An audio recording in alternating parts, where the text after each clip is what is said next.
Well, hello, everybody. This is Tim Green with Rattle Magazine. Welcome to Rattlecast number 216. So glad you could join me. Today's guest, Brian Turner, is here. He'll be with us in about 10 minutes. But before we begin, I should say that Rattle is a publication of the Rattle Foundation, a 501c3 nonprofit working to promote the practice of poetry. We've been in continuous publication since 1995 and are unaffiliated with any other organization. We just do this because we love poetry, and I know you do too, so please do click the like button and share. Make sure you're subscribed. Ring the bell, click the like button. Wherever you're watching this, there's some way you can give feedback to the computer algorithms to let them know that you like this, and that when people look for poetry, this is something they should find, because we want poetry to spread around as much as we can. So make sure you do that even after the fact. If you can leave a review on iTunes or Spotify or wherever you're listening to this, that would be much appreciated. Even if you listen to it on one medium, go to another platform and leave a review there too, or click the like or something. That really helps. Now, we're supposed to have Sunday's poet Susan Danbroff here, and she's not here quite yet. So I think we'll give her a couple extra minutes by starting out with Tuesday's poem. This is one of those weeks where we had two. We had about 250 submissions for Poets Respond. With so much going on in the Middle East, it's something that a lot of people are writing about. And so we had a lot of submissions and a lot of great poems. We wanted to share two since we could. The second poet can't be here. It's Alexandra Umlas. She's going to be Tuesday's poet. It's going to come out tomorrow. But she's working right now. But her poem, The American Political Sestina, is here. And let's share this to start out with. This is going to be Tuesday's poem once again. And I'll read her note, which is something that is on a lot of poets' minds right now. She says, "On Monday, I took my daughter to get a treat after school. On the way home, we were listening to NPR's replay of the morning news that described people leaving their homes in Gaza. She asked me, how is it possible that she can be eating a snack while a girl in another place is leaving home because of bombing? That night, I read Kwame Dawes' article, Political Poetry, on the Poetry Foundation website. And this is the poem that I wrote. And it's an interesting article. There's a link tomorrow when you get this. I encourage everybody to read that. It's interesting, what political poetry is in America, what that means. And there's a quote from it that she uses to spin off the Sestina. Kwame says, "The American political poem is a safe poem." And so that brings up the question of what is a safe poem and what is a political poem here. And these are the things that Alexandra, who's a veteran on the Rattlecast, she was on episode, I think, number 5, maybe, way back 4 or 5 years ago. But here she is with the American Political Sestina. Give it a listen. The American Political Sestina. The American political poem is a safe poem. From Political Poetry by Kwame Dawes. A daughter asks her mother if humanitarian is the same thing as volunteer. They are an American family, a wine salesman, a teacher, far from political. They eat boxes of cereal, pet their cats. Sometimes a poem will begin to form in the mother's head, and life is slow enough that there is time to write it, safe from forgetfulness, on the page, which is also safe, because even when it gets there, it can stay put. The cat purrs in the corner. Sometimes dinner is cooking on the stove. The National Public American radio station is playing news, or sometimes a poem will weave its way onto the station. Sometimes it's political, but mostly it's a poem about nothing political, about hats or who wears them, or about other safe activities like eating a peach. Or sometimes the poem is slightly political, but the message is quiet, the lines full of assonance and other beautiful American things, like sitting in a park one evening because it is a Tuesday and you can. Sometimes the poem is filled with a quote about something maybe political, but the author of the poem is an American and likes to write sestinas, and we know how safe sestinas are, all those words repeating so that the message just keeps recycling. The words in the poem are the, American, political, is, safe, and poem. Because the careful author of the poem is trying, of course, to write more than just words. The important stuff evades her. in part because the political is not the cereal box or the purr of the cat or anything safe. And she is driving with her daughter on American roads, and there will always be the problem of American writers wanting to make a difference with a poem. And the woman's daughter is just coming home safe from school, and she asks something. She is listening to the radio, listening to the news. The political comes into the car. Why am I the one eating the snack? Safe, because of where I was born, on American soil. But the girl on the radio is running from bombs. No poem can explain this. Fair is the opposite of political. And that was Alexandra Umlas reading the American Political Sestina, and it raises a lot of questions. I mean, we've published, I think, since the war broke out, the Israeli-Hamas war going on right now, we've published poems from a Palestinian perspective, from an Israeli perspective, and then Sunday's poem, too, sort of from both perspectives, just taking in the chaos and the horror and thinking about it that way, which we'll see in a bit. And each of those poems had people upset about them. But are we always safe when we're writing poems from this position too? I mean, that's a question that comes up and we have to think about a lot about as well. So that was Alexandra Umlas with tomorrow's poem. So a little preview of that. And now let's take a look at that Sunday poem. I think Susan is not going to be able to join us. So here we go. This is Susan Danbroff. And her poem was Who? And let's take a look at this one instead. I'll read her note first, and then we can play the audio. Susan said about this, who is my attempt to speak to the complexity and context of the Israeli-Hamas war with all of its absolute heartbreak? So here's this poem, and this is Who by Susan Danbroff, or Danbroff, I should say. Who? Who more inhumane than who? More brutal than who? Who pounded, bloodied, broken? Who with more weapons than who? Who hiding, dying, mourning? Who lifeless, pummeled, kidnapped, starved, stranded? Who in a hospital? Who at a festival? Who waking up? Who going to sleep? Who without water? Who without home, without hope?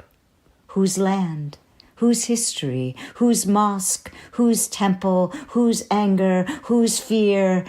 Who with a baby in her arms, running? And once again, that was Susan Danbroff with Who.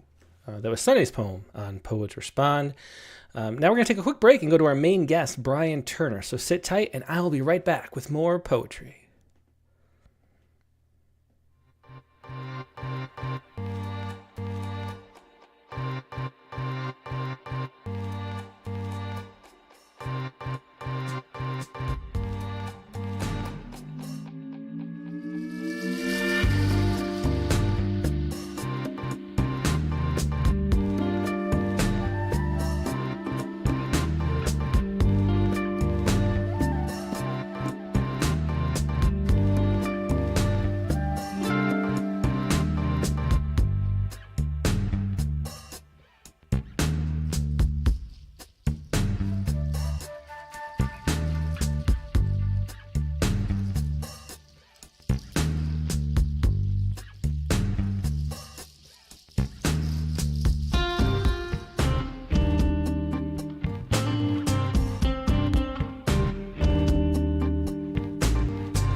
And we're back. Now, like I said, tonight's guest is Brian Turner, who we interviewed way back in Rattle number 35. Check that issue out.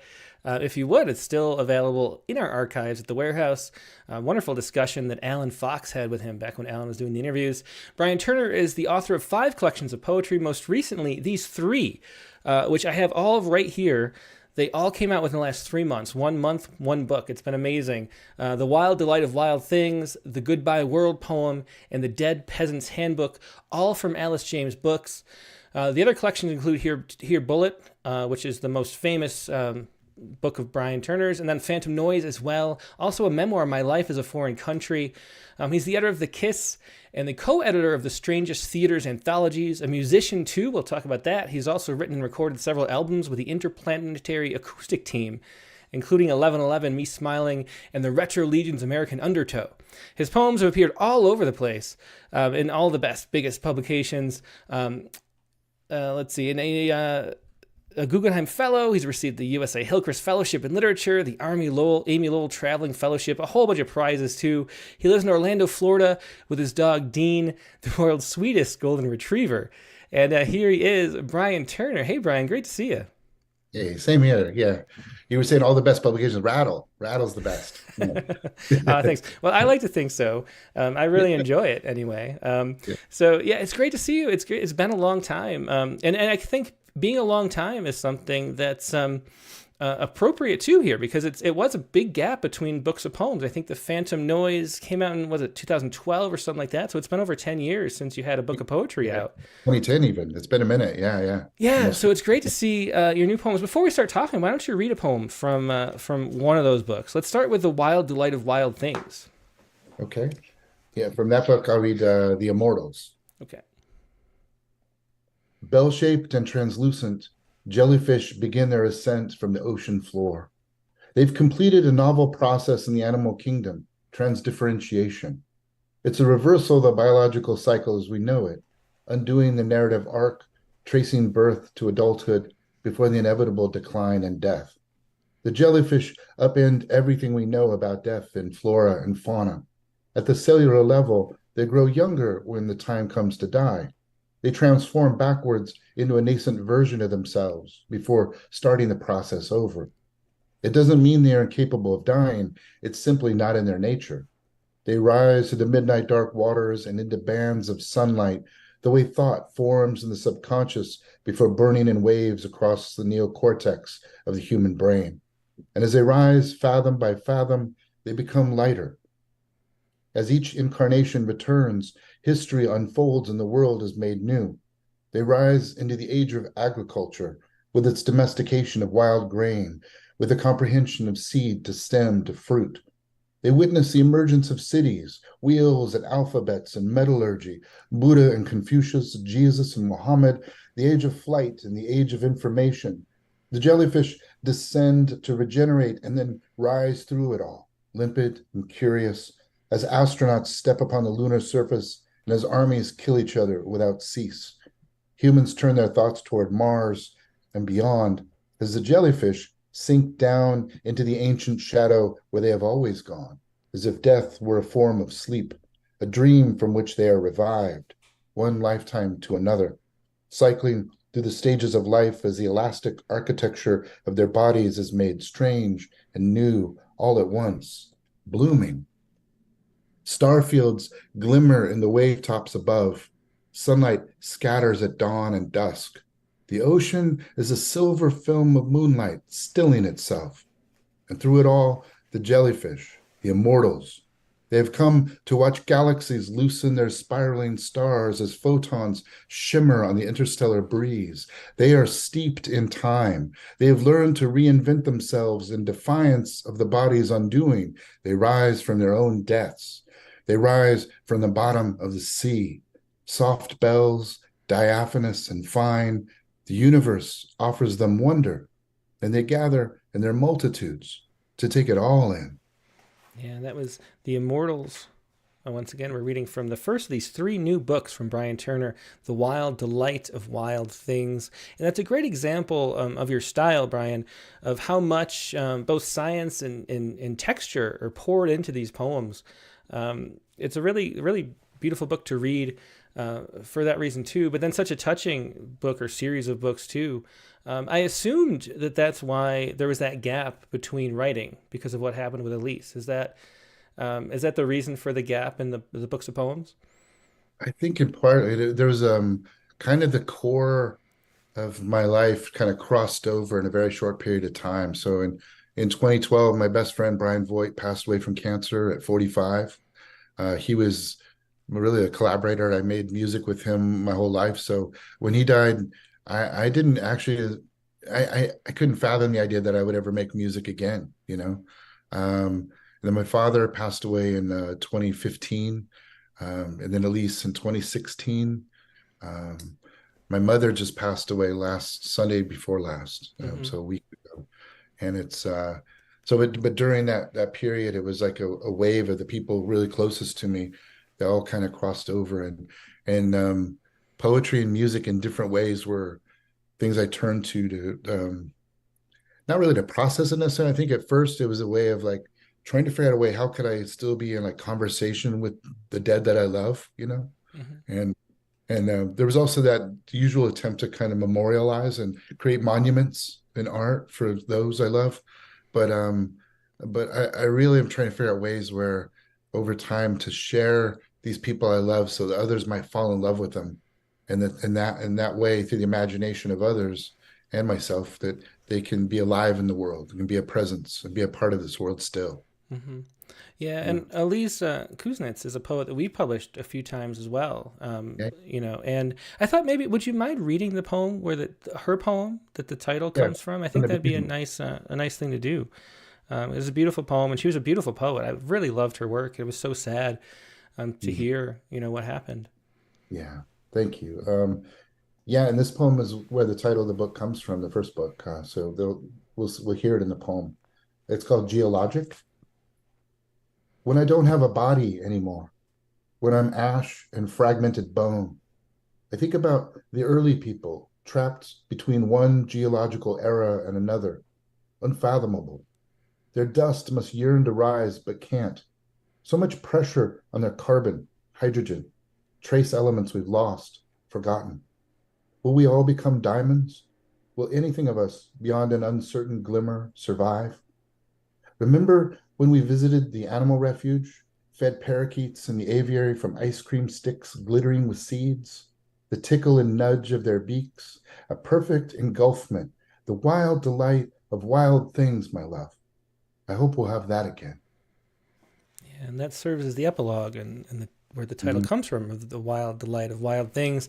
And the thing that's so touching about this poem, you can see the interest in science and that kind of detail. And it was so easy to imagine, you know, the conversations you had and the way that in bringing those details through in the poems, like the Immortals about the jellyfish that we just saw, that was still having a conversation with Elise even after the fact. And it was a really beautiful, touching book to read because of that. How long was it that you were able to write about it? What was the grief process like, and how did you come to be able to write again? You know, I think I was writing during, because you know she had cancer for several years and was living with cancer for several years, and I was writing persona poems at the time as a Dutch poet. And I could, at the time, it seemed like an interesting intellectual exercise, and I thought I could see politics in it, and I was fascinated by it. But now, now I can look back and see very clearly what was happening, and I know she was so much smarter than me, so she must have seen what I was doing, even though I didn't understand it. And what it was is I created an alternate version of myself and of her. There's another character there; they're married, and that other character has her middle name. So it was pretty obvious. And we had a child, which we didn't have in this life, but we had a child and a pet rabbit named Jet. And it was a place where we could live without cancer. And I was writing poems about that at the time. And but it was sort of the inverse of trying to find a way to live with and without at the same time. It's hard to describe. I think I was writing some poems that were starting to be in conversation with my friend Brian, and then a little bit with my father, but not too much. I wrote an essay called Ashes, Ashes. It was in the Georgia Review.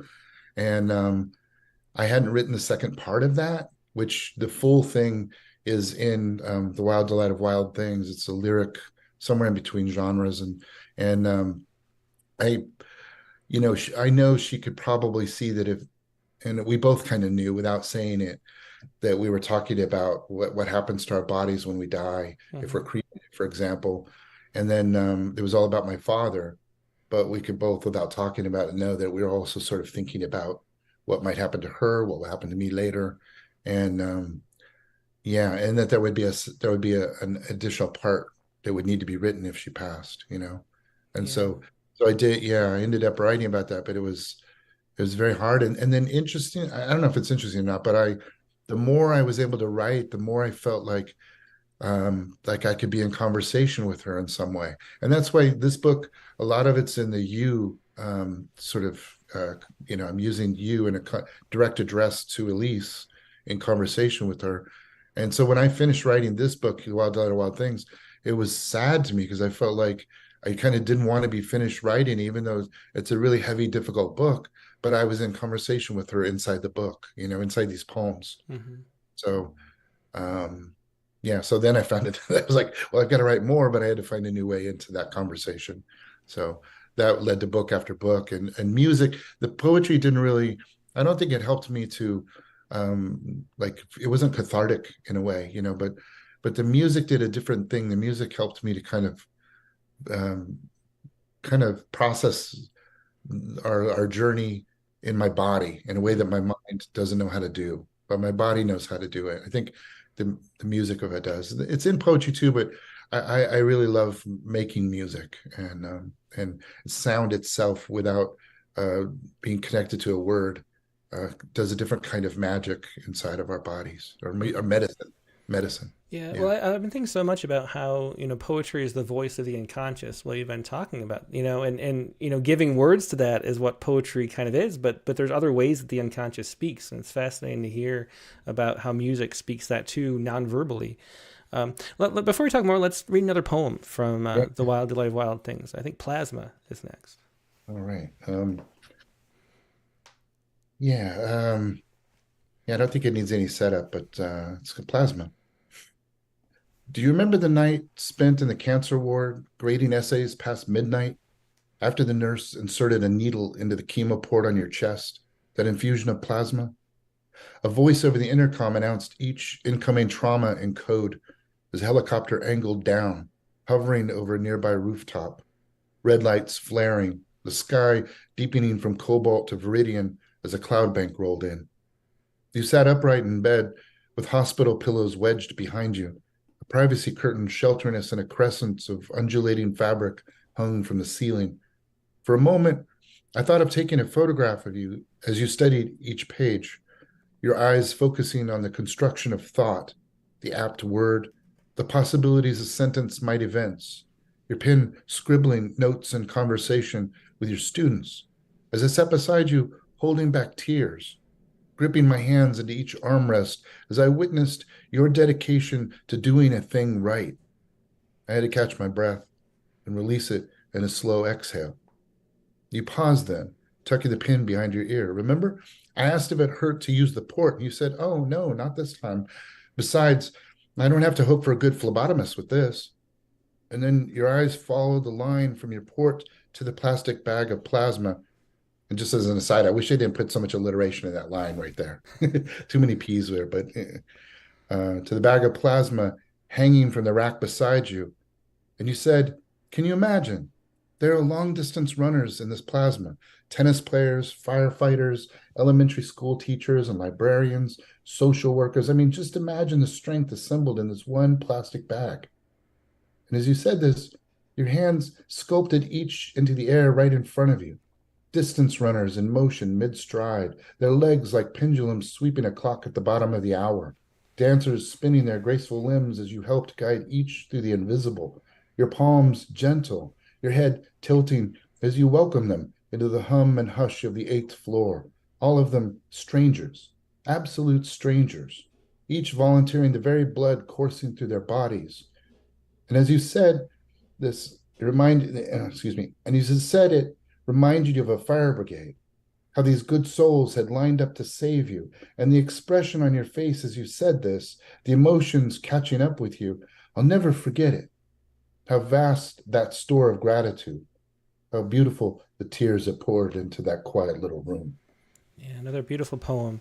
That was Plasma from The Wild Delight of Wild Things, one of the 3 new books from Brian Turner.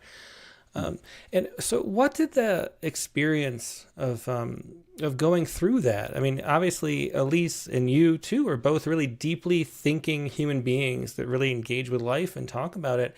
How did that experience change the way you think about life and death? Because it seems like it must have to.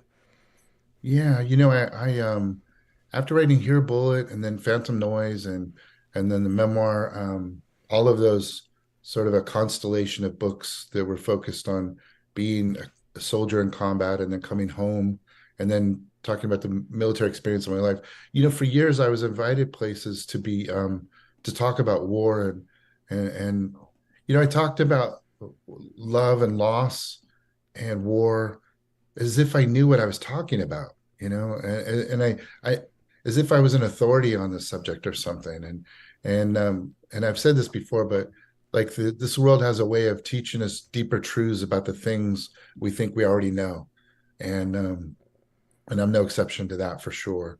And I'm trying to be grateful for that, but it's a hard thing sometimes because you know writing the way into the rest of your life, we each have things that happen, and then another thing happens if we're survivors and we live uh long into this life. And I she it's hard because part of me, I can hear her voice saying like it's not fair, it's just not fair, Mm-hmm. as she was laying in bed and I was next to her. And you know and it's not, it's just completely so tragic. And I find it almost incomprehensible. It's so difficult to answer your question, and in some sense the question's simple, but it's just also so impossible.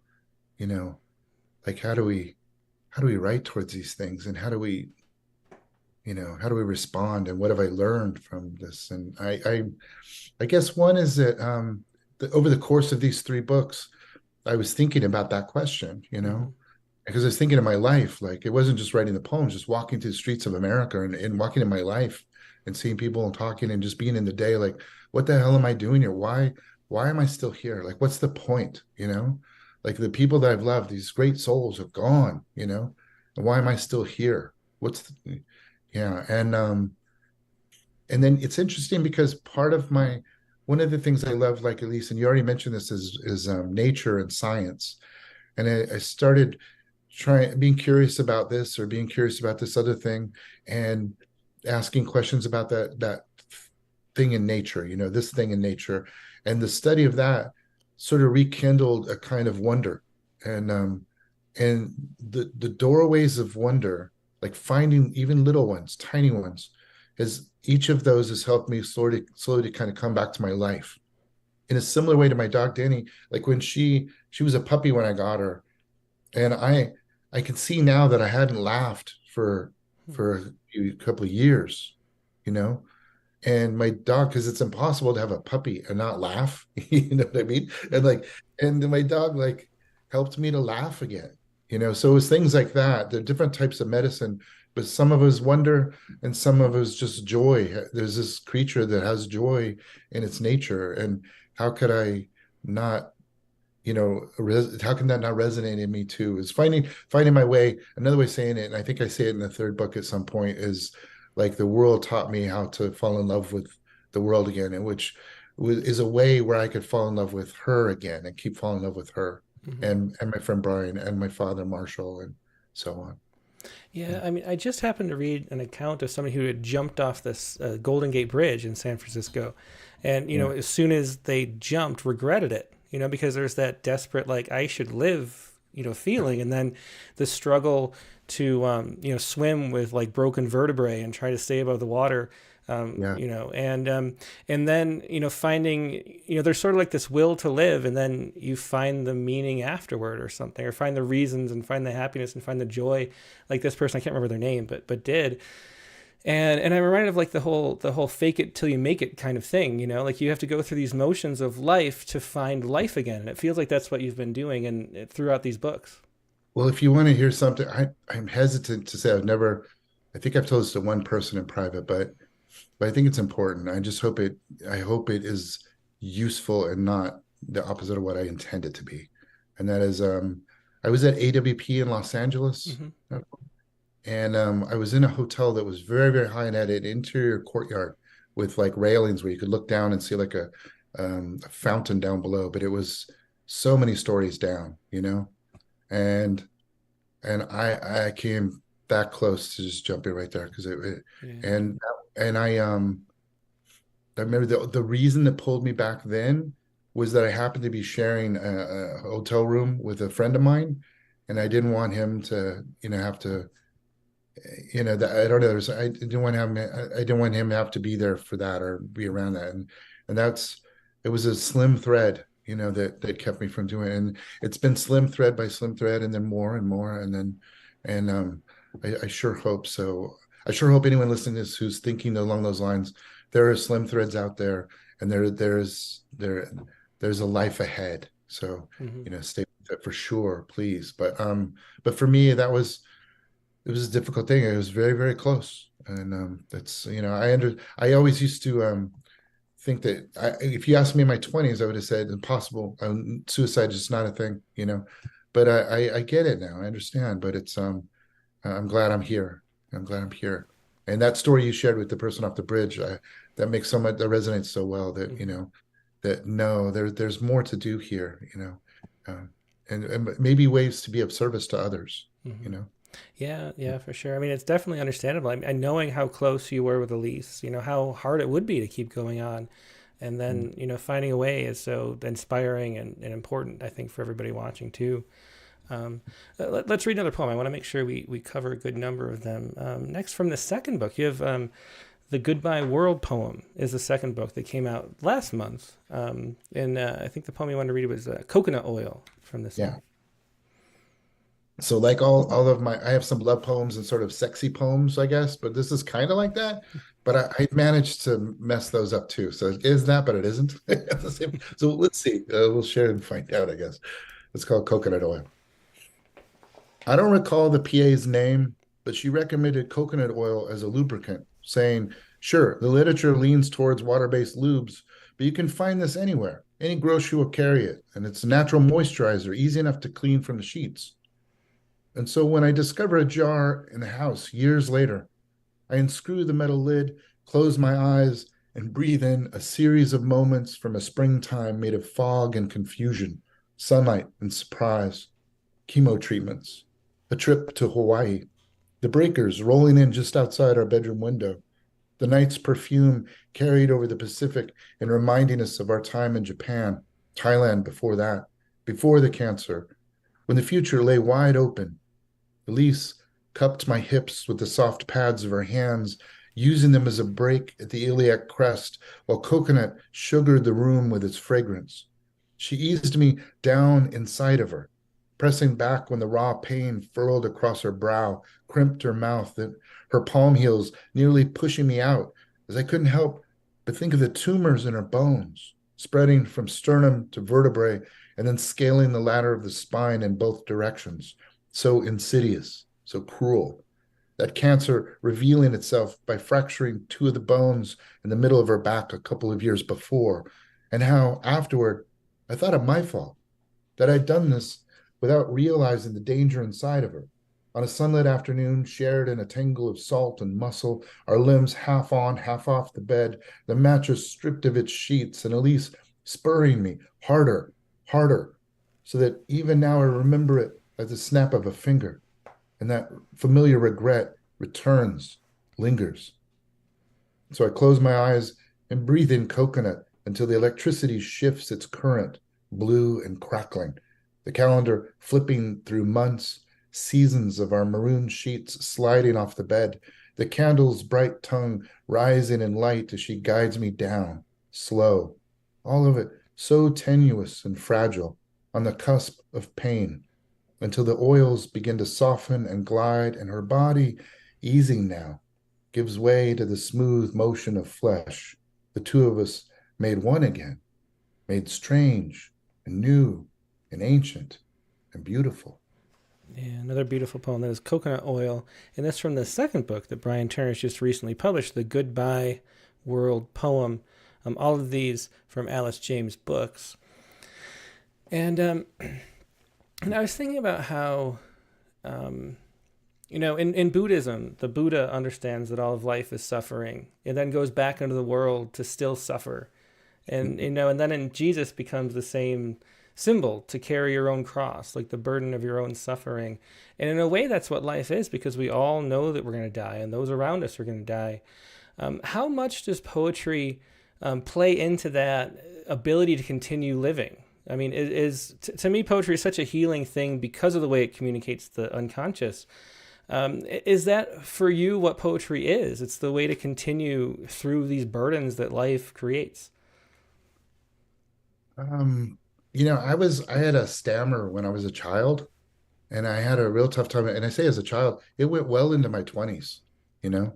And once I joined the military, that sort of helped sort of smooth it out in a way, oddly. But I had kind of like a freight train of language. I was trying to get out of my head, but I couldn't land a sentence on the tracks, and it would just get gummed up in the works.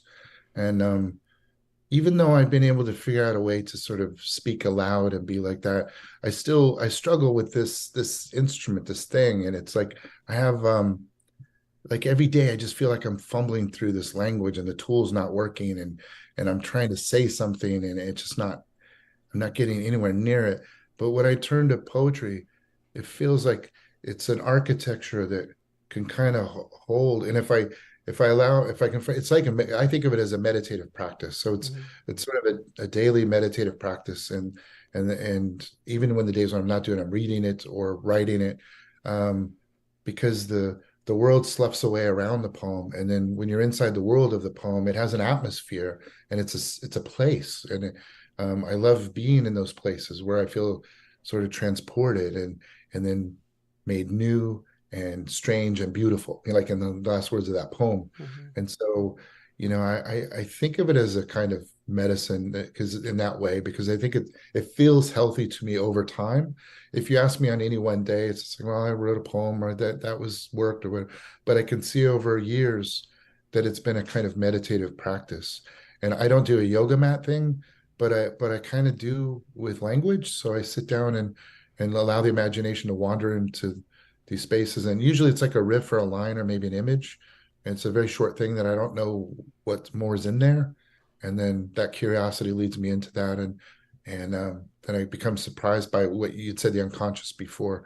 I think of some of the Godhead or whatever you want to call it, this deeper knowledge. Because I don't even, I hope I don't get too far out there in a sense for some, but I can't tell you where the poems come from. Like it feels like language when I'm really locked in. I wonder if that's like that for you too, Tim. But like sometimes it feels like it moves through us and it like arrives. And if we're lucky, we sort of catch some of it as it comes through.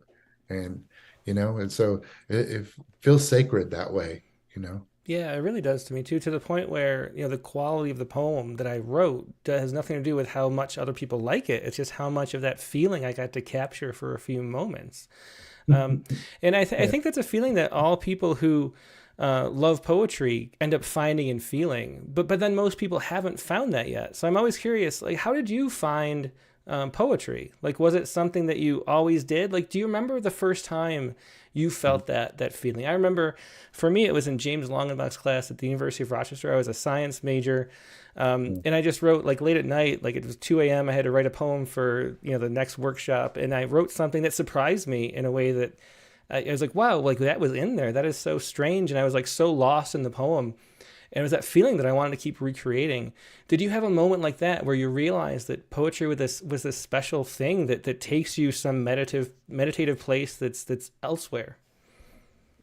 Yeah, I mean, there have been a couple, but one of them was I used to have hair halfway down my back, and I used to wear a little skeleton earring, and I played bass guitar in a band, different bands in Fresno in my hometown. And I started taking a couple of poetry classes, hoping it would help me to write lyrics for the band. I never even thought of it as, I thought they were basically the same thing. And, and now they feel very separate for the most part. And in fact, the guitar player, I always thought he was much better lyricist for music than I have ever been. And they just seem to operate differently. But I was walking across campus at Fresno State, and there was a poet who sadly passed away young, Andres Montoya. And he walked up to me, and I remember it was nighttime. There were sprinklers going on. I remember the moment in the trees where we were on the sidewalk, and he sort of intersected with me on the sidewalk. And he had this poem from this poet. And he was like, Brian, you got to read this poem, you know? Mm-hmm. And I read this poem, and it's They Feed They Lion by Phil Levine, you know? Out of burlap sacks, out of bearing butter, out of black bean and wet slate bread, out of the acids of rage, the candor of tar, out of creosote, gasoline, drive shafts, wooden dollies, they lie and grow, you know? Mm-hmm. And it was a language, it was so strange, and I didn't understand the poem. I don't know if I do now even, but in my body, there's and the working class sort of life that I've come out of and I'm a part of, there was like a kind of anger in the poem that resonated inside of me, that I was like, even though later I learned more about the context of the poem, where he was coming from, when it was written and where, and how that, those kinds of things. But in that moment, I didn't know any of that.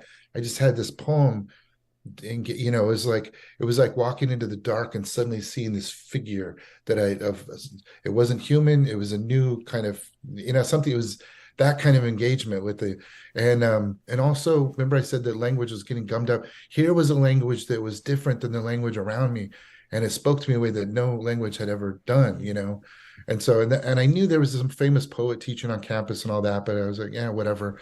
And but then I was like, man, I got to study with whoever, and I got to study with Phil Levine after that, and to be fair, he was a really big influence, like I just said.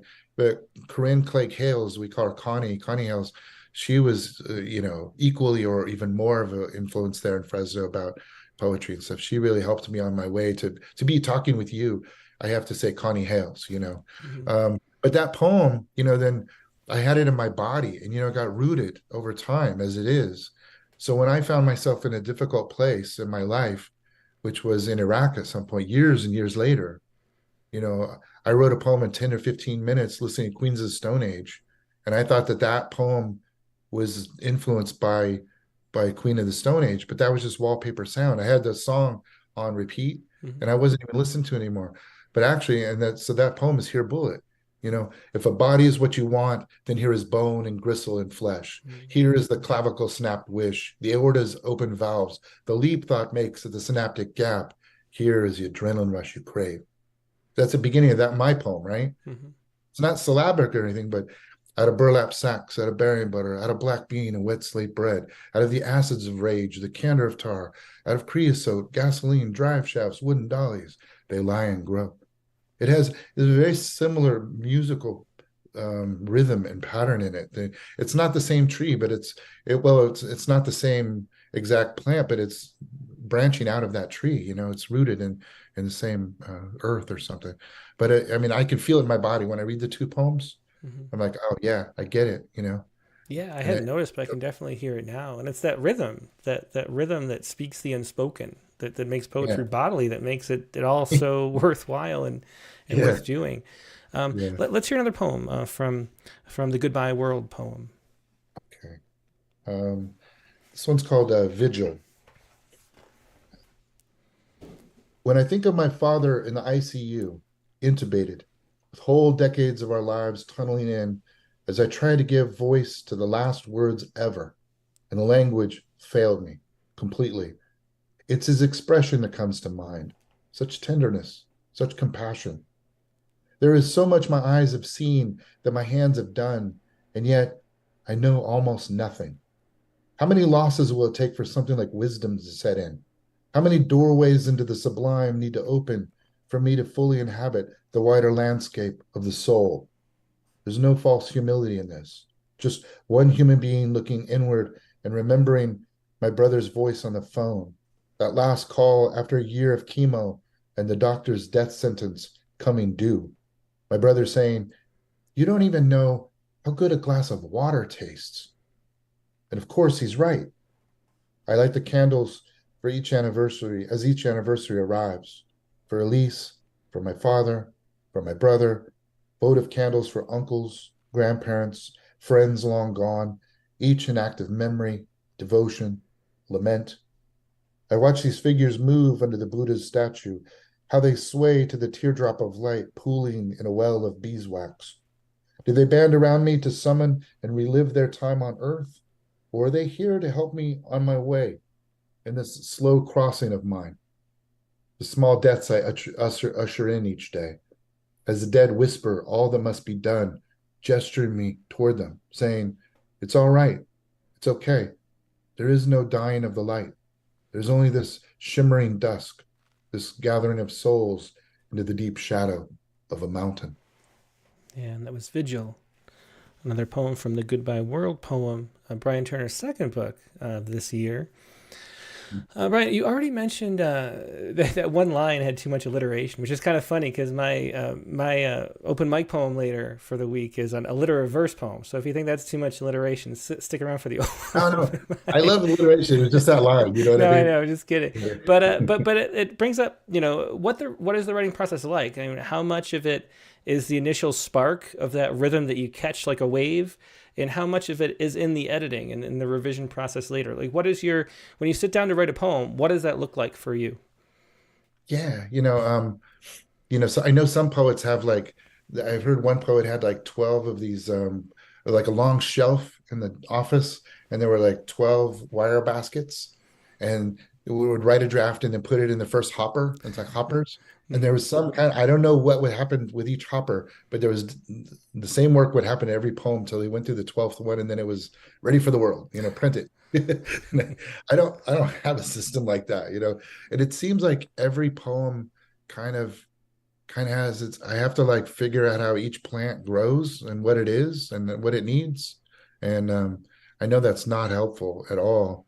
There are some things that well, I guess from the very beginning, I don't even know what the poem's going to be because I don't know where it's going to end or where I'm going.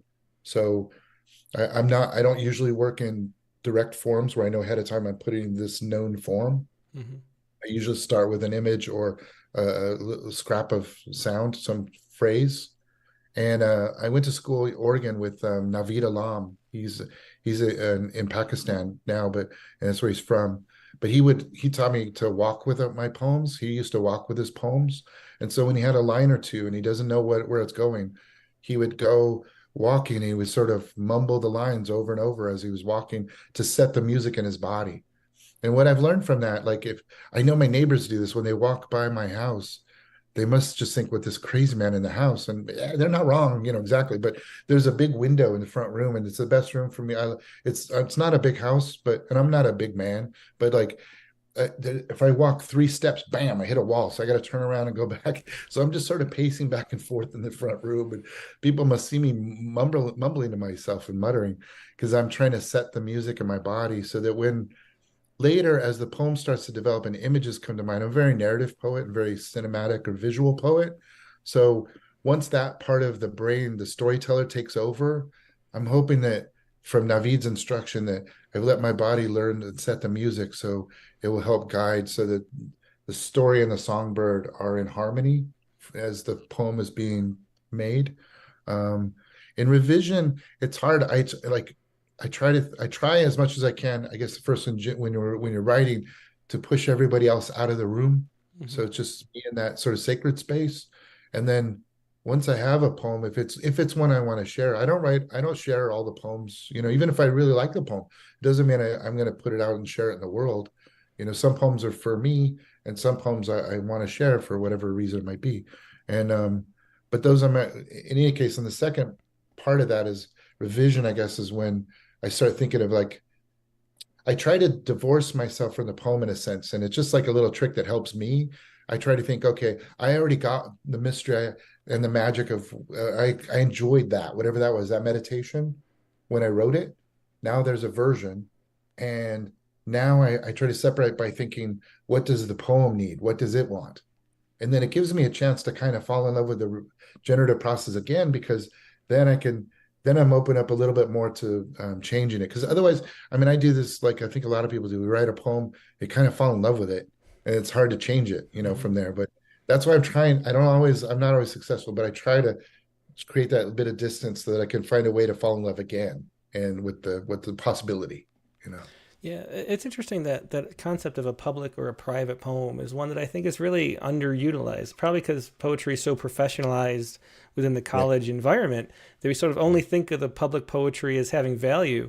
But private poems, I always say, like on our critiques that we do on Friday, that Yeah. private poems have value too. I mean, if it's a poem you're writing for somebody else or for some occasion or just for yourself to come to some understanding, how do you know that a poem is private versus public? I mean, with the rise of the lyric and the confessionalism, it almost seems like everything is for the public, and yet some poems really are private. So, what is the distinction? If you're going to hold a poem back, what do you find is the reason usually?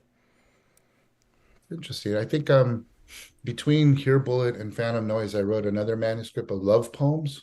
Hmm. And I think part of it was I just didn't want to share that love with everybody else. I just wanted it to be, I didn't want it to be dissected and thought about, and have its own thing out there. And I don't know, I just wanted it. It feels a little selfish to say it, but I kind of wanted that love for me, and there was another book of poems I wrote years ago, and I never tried to publish any of those poems in it. That was about a previous relationship, and after many years of relationship, that relationship didn't work out, and so I wrote a book. It's one of the quickest ones I've ever written, and but there are a couple in there that would probably get in a magazine, or could, you know, but I kind of felt like that wasn't the work for it. The work was, it was doing real work in me, and I really felt like a weight was lifted off me, and I felt clearer, I felt like a breeze could blow through me better, you know. I felt healthier after writing him, but it wasn't. I don't think I guess maybe the test with those, and I hadn't really thought about. So you just asked this, is maybe like I couldn't see, like, one, I wanted to protect my previous partner because I don't think it's fair to her, you know. So that was my main goal. But looking overall, like, let's say if she passed away or something, then at that point, or if it didn't matter to her or whatever it might be, if it was okay to put in the world, I still wouldn't. Um, I think in part because I don't know if they would be useful for others in a sense, you know. And so I guess each it's like writing poems. It's sort of, each one has a different test. I don't know if there's one maxim that would fit why you would not or why you would, but I think I think it's a really good test to start thinking before you start to share, before we start to share them, or at least I do this, is think, why do I want to share this with others? You know, Hmm. what am I hoping this will do? You know, Yeah, and if you can yeah. answer that, then you know why you're doing it, and then do it. You know. Yeah, I mean, exactly. To go back to that, Buddha metaphor for what poets Mm. do, the reason for coming back is to help others. And so the question of is it going to be a help is something that we do. We go to some dark places as poets, and then Yeah. is this going to be? I think it was Lester Graves Lennon when he was on said that he doesn't want to add noise to the world. And I love that concept too, of something just being noise and not some kind of signal that really has value as a signal. And Mhm. so I can definitely see that. But at the same time, that the private poems have real value too. And so they shouldn't be frowned upon or looked down upon just because they're for yourself or for someone else. And so I think that's a point that's always really important to share. Yeah, yeah. Uh, And well, similar with yeah, like journals and notebooks. I think it's a really good practice. And I don't share that stuff, but it's just part of my life, and helps me sort of, it's part of my life, part of who I am. So I think it's a good practice for others to journal too. yeah, definitely. And poetry is the same kind of thing in a lot of ways. Yeah. Well, that's why if anybody has any questions for Brian, please leave them in the chat windows on Facebook or YouTube, and I'll pass them along. We already have a couple in here, but first let's read the next poem. And now we're going to move on to the third book of poems published this fall. It was The Dead Peasant's Handbook. And you want to read the opening poem from that one. Okay. It's called Sunflowers. What they don't tell you about war is how much a bank ledger might shape a decision tree. The price of fuel, sunflower oil, durable goods when they're floating on an ocean with no delivery in sight. That bullets can skip along the surface of a wall like stones over water. That it's a bad idea to tape the sheet glass windows of your home, but smart to roll down the windows of a car when fleeing a firefight. That you should open your mouth to avoid rupturing your eardrums when a shock wave rolls by. The civilians are the bravest of all.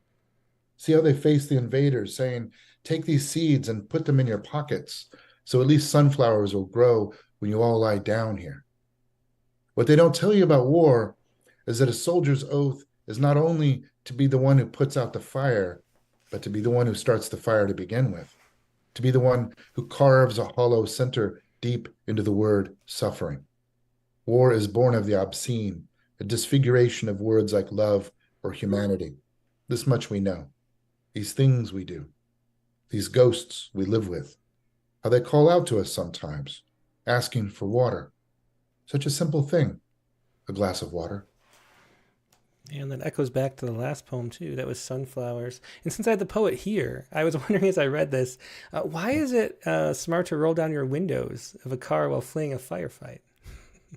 That comes from Eliza Griswold, actually. And I asked her if she would write a piece for The Strangest of Theatres when I co-wrote it. That was with Ilya Kaminsky and Susan Rich, and we did that anthology. And she sent back this list of 13 things to know when you're in a war zone as a journalist and that kind of thing. So, she's a phenomenal poet, but also an amazing journalist and done so much. When you tape the sheet glass windows, what can happen with a blast wave is large pieces of glass that rather than smaller pieces, and so it can cause catastrophic damage. The windows like that, you can hear things for one, but then also glass shards and stuff won't come at you. You won't get secondary stuff from the bullets coming through if they come through. Yeah. From my understanding. Yeah. But that's a learned lesson from Eliza. So shout out to Eliza Griswold. Well, that's interesting. Yeah. Well, that could save a life. Which reminds me, I think of you all the time because when we gave you an interview, you dropped me off and we were sort of chatting in the car window as you were leaving. You said, "Oh, put the car in park." And every time I drop my kids off at school, I put the car in park, and I think you might have saved them from getting because it is something that we should do. And but I seriously think about you all the time just because of that tiny moment. Let's see. So So you might have saved someone's life if they're fleeing from a firefight from that. It's scary to say. I mean, America has its own war zones and bullets fly in America too, So, we don't have to look across the curvature of the globe to have to employ these lessons. Yeah, that's for sure. To go with some questions, Nate Jacob wanted to go back to the speech you were talking about before. He says, was poetry having the speech therapy effect from the beginning, or did poetry take time to bring about the change to your speech? Fascinating talk of language and its power. So how did poetry help with that?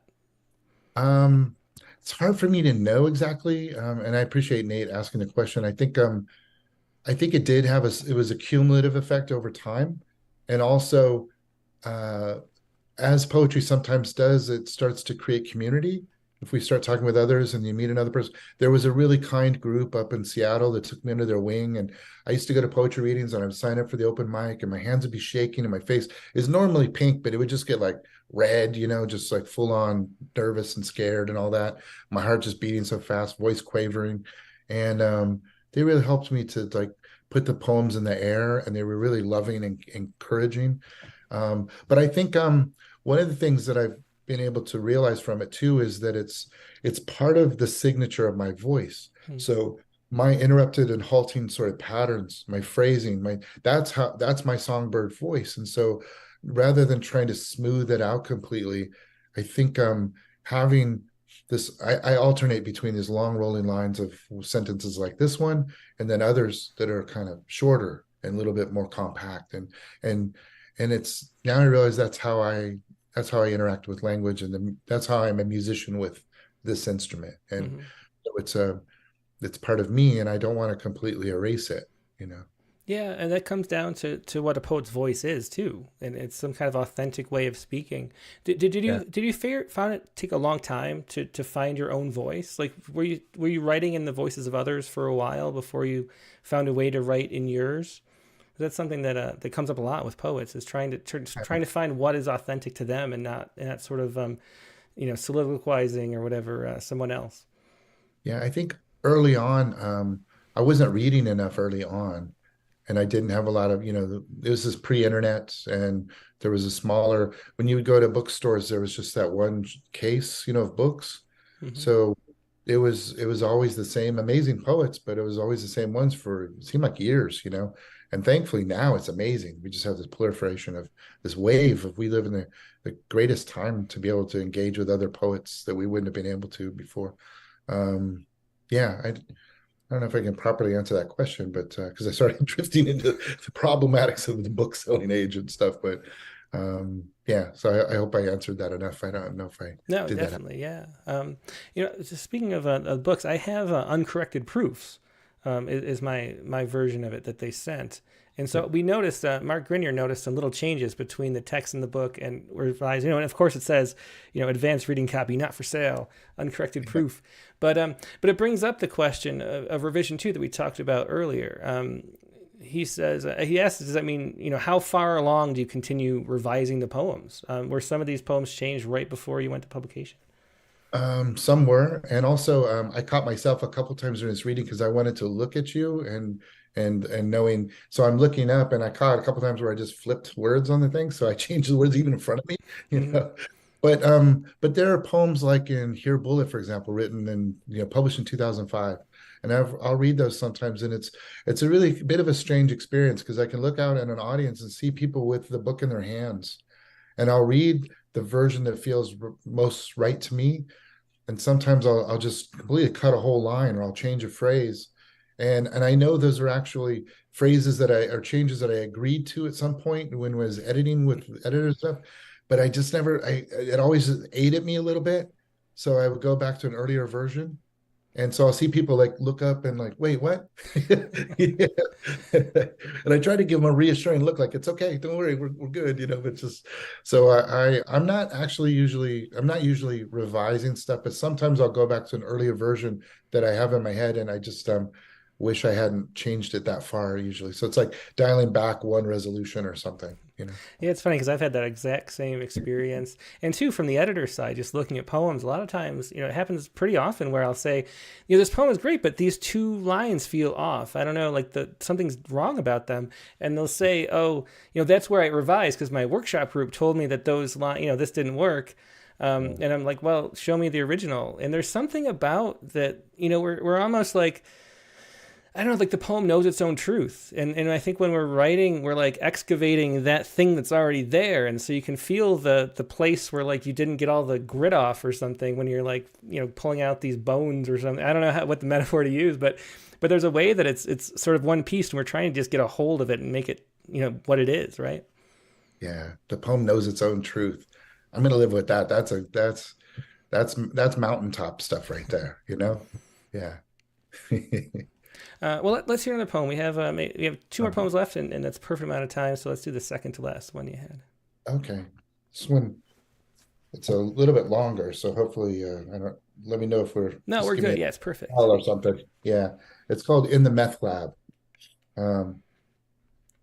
She holds a globe of fire in the palms of her hands, a fuming of poison, vaporous extracts of pseudoephedrine, solvents, acetone, ethers, mineral spirits, a flare of light she cannot look away from.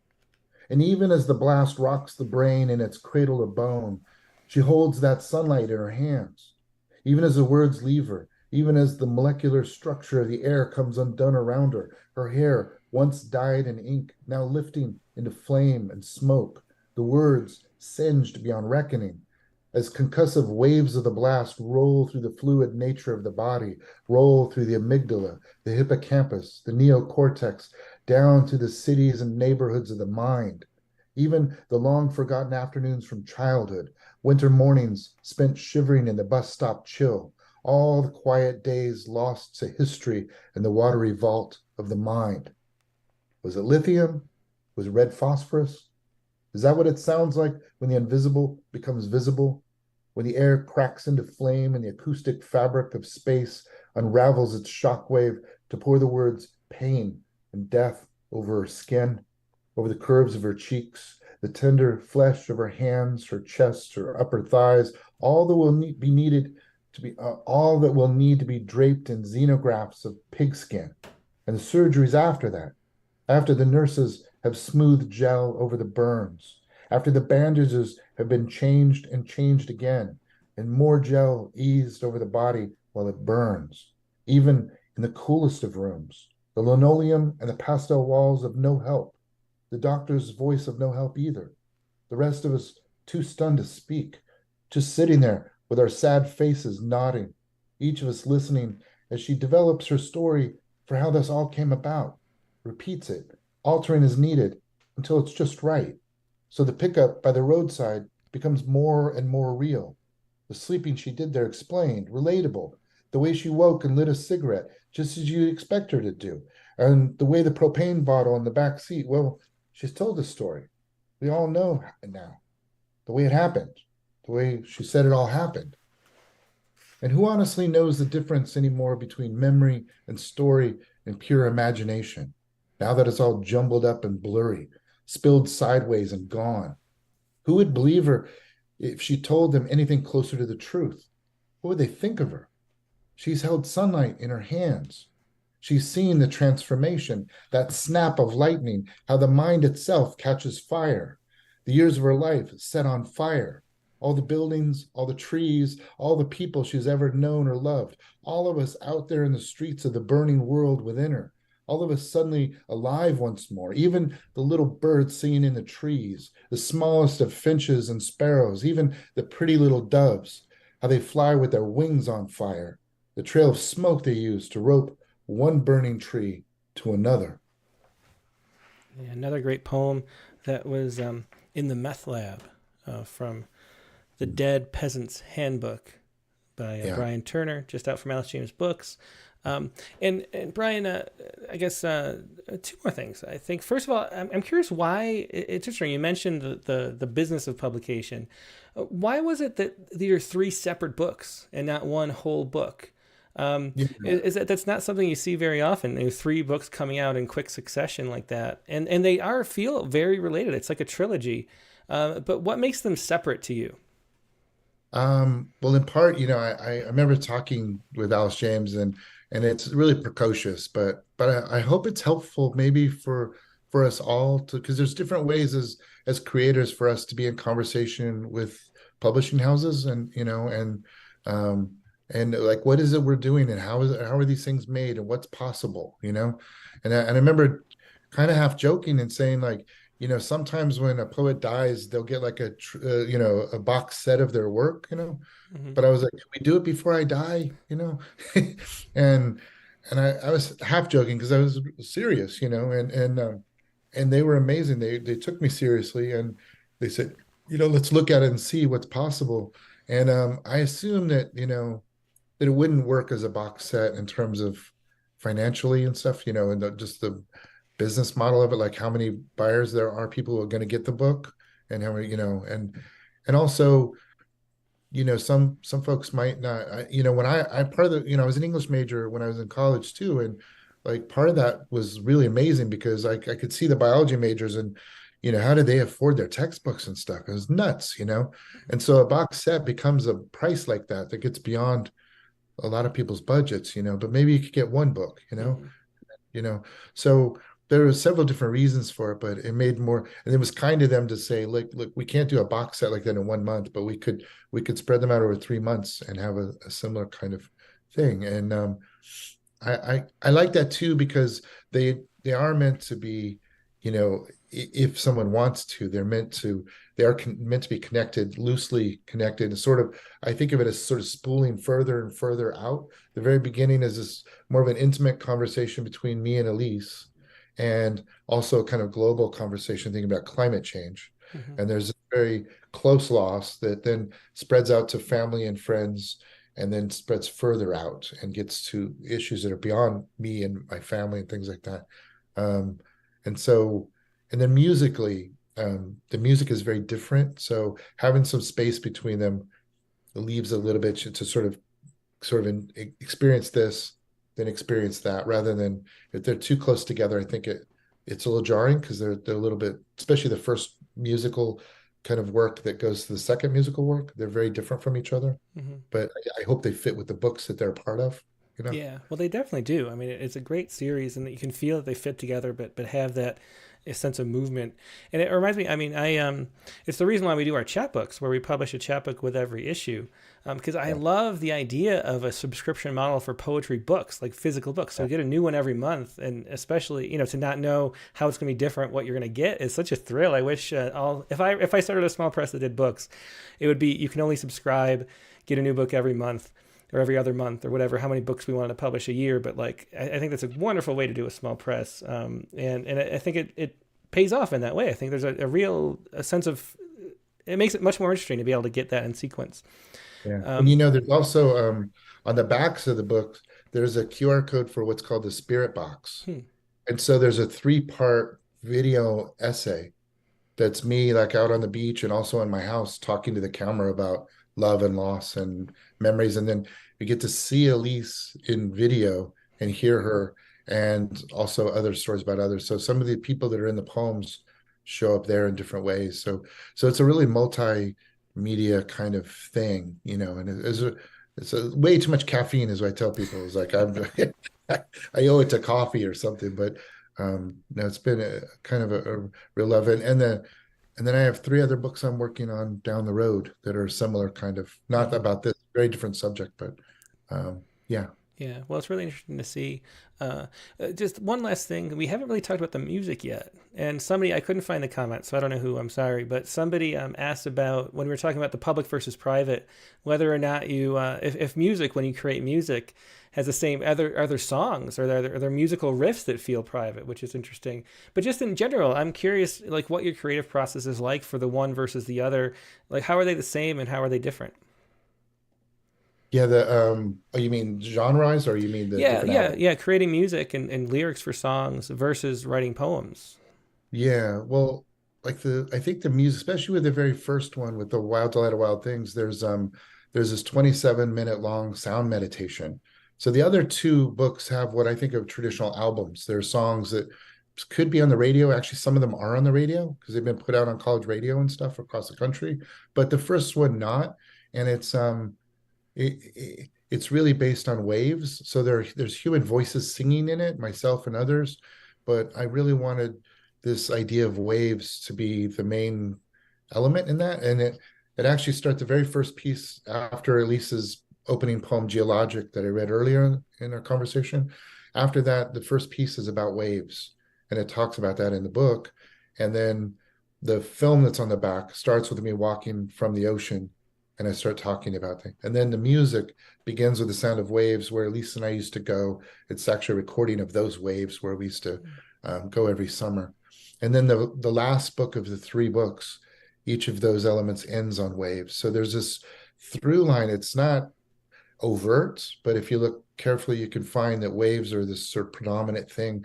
But to get to the heart of your question, there's something about chanting and sort of breathing in and out, and then making these sounds not connected to words. So it just there's something that I found very healthy. It was very difficult to write that book, but what helped me, I think I can see in retrospect, what helped me emotionally and I was making the music while I was doing that. And I didn't know I was going to put those 2 together. I was just making this music because it helped me in a different way that I couldn't do with poetry, you know. So, but they were part of a whole together that I felt. And now that I have them, I really thought, you know, it's a difficult book. And I thought it might help a reader to then, because it is difficult and it doesn't resolve in a sweet way too much. There's a little bit of sweetness at the end, but I don't think enough where people can just feel like, oh, okay, I feel better after reading that. So I feel like the music might be a space where they can kind of come back to be recentered, you know. That's my hope. Yeah. Well, people are asking if you can play it for us. They've noticed the guitar in the back, but this is not your house. You're on the road, and it's not your guitar. And I don't think that's possible. Plus, we have I didn't know that was there until you pointed it out. I was like, yeah, my friend. But plus, we can't really do music on the live streams because of all the copyright stuff that comes up, even for, you know, when we have permission. I have a friend who's has a blues band. I wanted that to be the bumper music. We could not get anybody, even though he was like telling me to use it. To allow it. So but anyway, some of it's on Spotify, so they can go, or other streaming channels. They can look up the Metro Legion. That's the name of the band. And the Retro Legion, they won't be able to hear the Clouds one that we were just talking about, but the other music, a lot of it's all out there now. And there's more So, too on brianturner.org, which we'll mention later yeah, again, but that's brianturner.org. You can find some of that there. yeah. Yeah, for sure. Let's close up with one last poem, Brian. And before we do, I should say, because everyone's still here, please click the like button. This is the time, if you haven't yet. It really helps end up on the little sidebars and recommended things. And then we get these amazing interviews and poems in when people are looking for poetry. So do that now if you haven't yet. There's a lot more people watching that have clicked like on YouTube or Facebook or whatever, and it really does help. And if you can share it, tell your friends to watch, whatever you can do really helps. So go ahead and do that now. But let's hear the last poem you wanted to share, Brian. And I would just like to say thank you to everybody who's tuning in and who might be listening in the future. And Tim, thank you personally. You're a poet and you give up a lot of your time. I know you love doing it, but a lot of your space and imaginative time is you gift to all of us to create this stuff. And like those chapbooks that you put out that are coming out, that's amazing. And if the readers, if you think about it, those, because of the Rattle community is so large, that it's probably one of the best read books in poetry in America. There's thousands upon thousands of people, like 10,000 or 20,000 or whatever it is, goes out there. I mean, that's one of the best read books every month in America, and it's a beautiful thing. I really, on behalf of, I know many of us, thank you for what you do for everybody. Well, it's definitely, thanks for saying that. Definitely is my pleasure. I just love all that we do and getting to meet people. Like, I love doing these Rattlecasts every week. It's my favorite thing because you get to talk about poetry with people who love poetry as much as we do, which is great. Yeah. Yeah. All right, man. Okay. Central Park in the spring. Framed in a chorus of buildings, the trees leaf out in green. Helicopters stir the air over the Hudson as robins sing all around me, liquid and sweet. Each melody traverses the acoustic space in a rolling wave, something similar to the arrival of an inevitable idea. It is a slow, sweet day in human history, and I am alone within it, a stranger among strangers. And there is no escaping the fact that those I love are years gone long enough that I am once again comfortable in my solitude, lying back on the green fuse of grass, the earth embracing me. I'm listening to the dead and how they sing within the throats of finches and sparrows too numerous to count, their bright embellishments pleasing to the ear. The tourists wander on as if the dead they love too aren't filling the air with song, as if the dead aren't singing to us of what they've learned in the crossing, all that they've discovered in the light pouring over us. Even now, right here, can you hear them? See how they fill their tiny bodies with the cool blue air, then shape it into music that changes everything. Yeah, beautiful poem to end on. A perfect one. That was Central Park in the spring. That was from the third book, The Dead Peasant's Handbook, from Brian Turner from Alice James Books this year. Brian, it's been such a pleasure talking to you again for the first time in years, and I'm so glad you're putting so much creativity out into the world. I think everybody appreciates it, and it's doing good for a lot of people. Thanks, man. Thanks for all you do too. It's good to see you. Good to hear. And I'm going to come down to LA. I'll knock on your door and we'll have some food. Awesome. Please do. Yeah. And Take care, Brian. poetry, get nerdy with poetry, which is I love to do too. Yeah. Sounds great. Well, thanks a lot. Take care. Yeah, take care. Yeah. Once again, that was Brian Turner. You can find all of Brian's work at brianturner.org. That's just how it sounds, brianturner.org. So you find all three of these books, his previous books, his memoir, his music, all of that there. So go visit that tonight and give it a listen and give it a read. It was Brian Turner once again. And now we're going to go to our open mic. And how that works is you email your poems to open mic. That's openmic@rattle.com. Email them right now so I can put them on screen as you read. We can share. It's one poem each, 2 pages max. The shorter, the better. We're trying to squeeze as many people as we can in as possible. We'll try to get to everybody who comes in on the Zoom. But the shorter, the better. The more likely you get onto the audio version as well if it's shorter, because we want to get as many poets out there as we can. So email your poem there to openmic@rattle.com, and then join the Zoom. I'm going to put this, if I can figure out where it is. Participants, it changes. Okay, hang on one second. So I'm finding it right now. Where is the little icon? There it is. If I make the screen too small, it deletes. Okay, there we go. So here's the Zoom link. And I will put this onto the chat windows on YouTube and Facebook. so you can join the Zoom and share a poem. And I'll be right back in just a moment with more poetry.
And we're back. Thanks for your patience.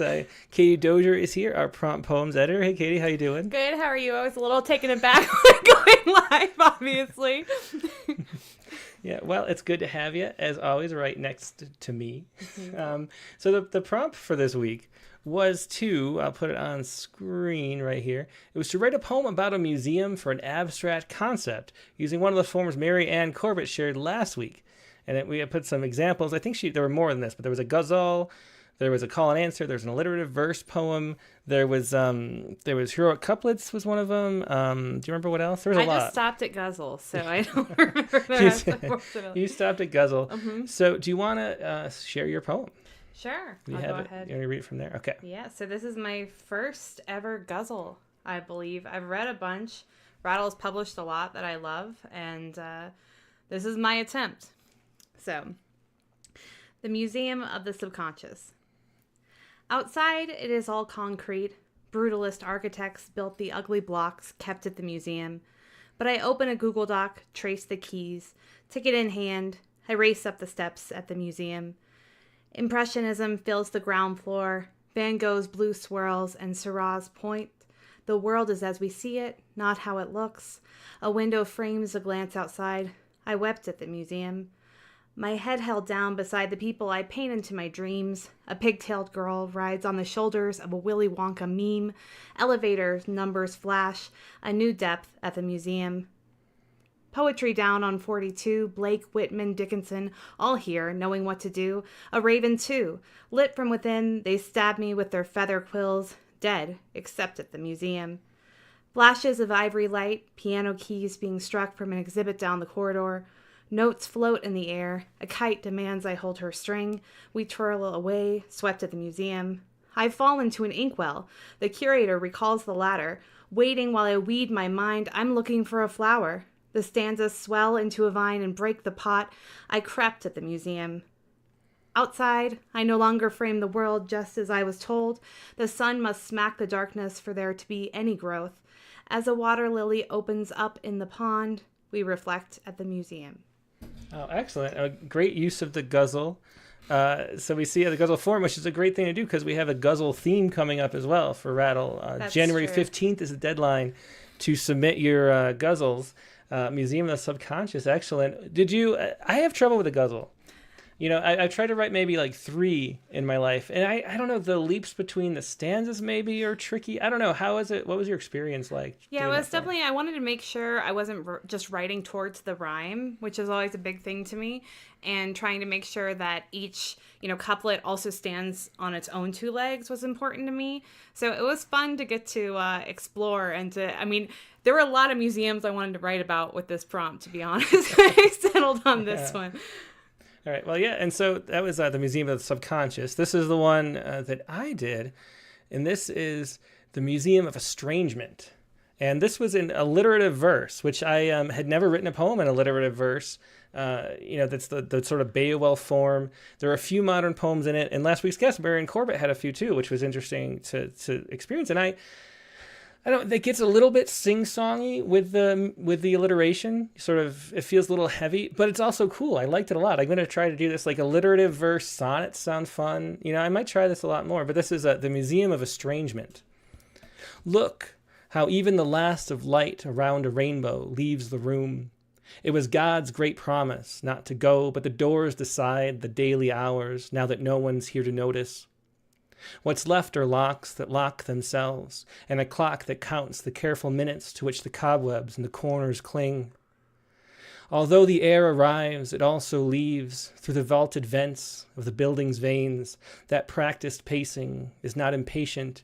It's the breath of sleep, the barely breathing movement in and out, an ear to the mouth to be sure.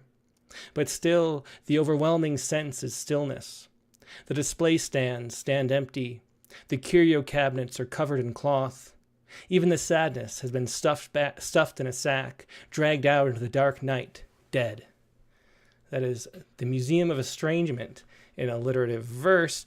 And so alliterative verse, apparently, you want to have 4 beats per line, although I did 5 a few times. And then these breaks, I had to learn about all this before. I don't know about it. Yeah, I remembered my Beowulf, but it's been a long time. It's been a while since Beowulf. And so you either have 2, it's rainbow, around the rainbow leaves the room. So you have 2 on one side of this little break and 1 on the other. But you can go either way, which apparently is how alliterative verse works. So there you go. You went a very good way. I really liked that. Thanks a lot.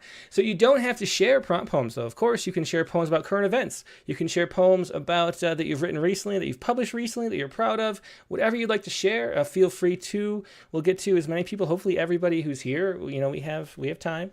But do make it quick. Once again, it's a 2-page max, and try to be on the shorter side if you can. Okay, so let's go first to, I saw, hang on, let me mute, and make sure you're muted when you're not speaking as well. I thought I saw Susan, there she is. Yeah, let's go to Susan, because apparently our signals got crossed. I hope I didn't email like an old email address or something. But I'm here for a few minutes, so it was wonderful just to listen. Well, I'm so glad that you could join us too. And do you want to just talk about the experience of writing that poem now that you're here a little after the fact? But there's nothing wrong with that. What was it like coming up with that thing? Because the issue with poems about such a polarizing event is that really we talked about political poems and how political poems are safe, but it is, in America anyway, where you're not going to be dragged off into a camp for writing a poem. But at the same time, you have to deal with people being upset about what you write. And we had a poem from the Israeli perspective last week, and then a few weeks ago we had a Palestinian perspective poem. And this is sort of both sides looking at it equally and how awful everything is going on. So how did you come to the use of this poem? How did the poem come to be? Well, this is one of a poem that just dropped for me, which doesn't often happen for me. I tend to have to work it, but I think I was just wrangling with a lot of different emotions and the polarization of what's going on. And as a progressive Jew, I was trying to grapple with seeing both sides to it as a human issue. And, I didn't want to mention that I was a Jew because I didn't want people to come to it with any of that polarization. I just wanted to be able to land in it as a prayer for peace. And that's kind of how it came to me. It just kind of rolled out as looking at, the inhumanity of everything, and then just getting to all the innocence in this, all the innocent people, and ending with the woman running with the baby in her arms because both sides have children. And Yeah, it's a really well done poem voicing the moment. Since you're here, do you want to read it again, even though we had you before, but let's do it live too, if you don't mind. Okay, thank you. Okay. Who more inhumane than who? More brutal than who? Who pounded, bloodied, broken? Who with more weapons than who? Who hiding, dying, mourning? Who lifeless, pummeled, kidnapped, starved, stranded? Who in a hospital? Who at a festival? Who waking up? Who going to sleep? Who without water? Who without home, without hope?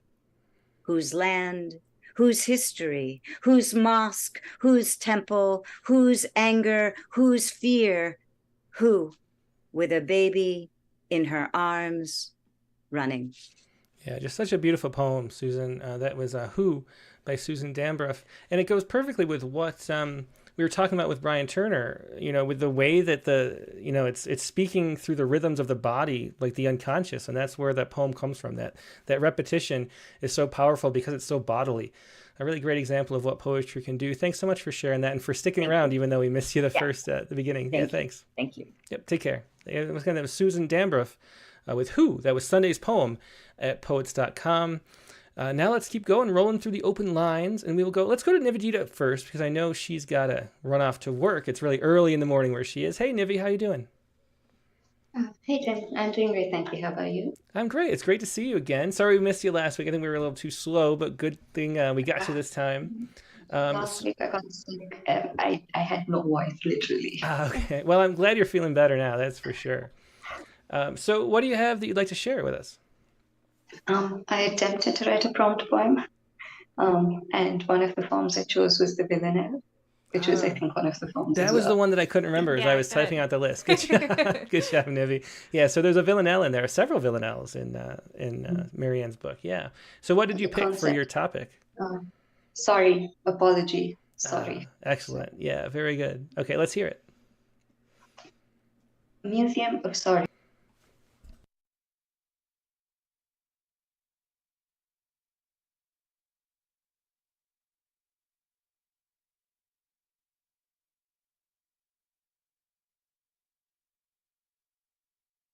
Of apologies whispered long ago in halls of regret where echoes softly weep. Forgotten words and deeds in shadows steep, artifacts of remorse in a melancholy row. Hey, Nivi, can I cut you off for a second? I think I messed up. I think I muted you at the beginning of the poem by accident. I'm sorry. I was trying to, because we have our neighbors start their fireplace, and then the smoke just billows in. So Katie ran off to shut the windows. And so can you start from the top of the poem? I think I meant to mute myself and I muted you. Yeah, thanks. Sure, no problem. Museum of Sorry. In halls of regret where echoes softly weep, the Museum of Sorry is a place for tears to flow, where heartaches and remorse in silence creep. Each exhibit tells a tale of promises buried deep, memories of apologies whispered long ago in halls of regret where echoes softly weep. Forgotten words and deeds in shadows steep, artifacts of remorse in a melancholy row where heartaches and remorse in silence creep. Sorrows on display, emotions buried in sleep. In chambers of repentance where feelings grow, in halls of regret where echoes softly weep. Visitors wander, their troubled secrets they keep.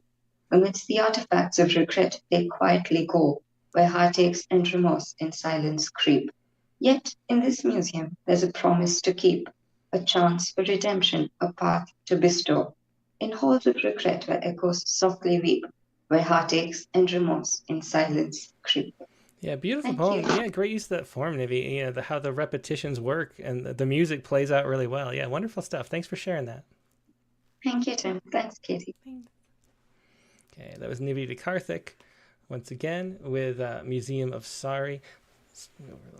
Oh, are you going to say you're sorry after the Museum of Sorry? I think I am. Exactly. Yeah, sorry for messing up the audio. But thanks for starting from scratch, Nivi. We appreciate that. Let's go next. Yeah, let's go next to Sorry Dworkin.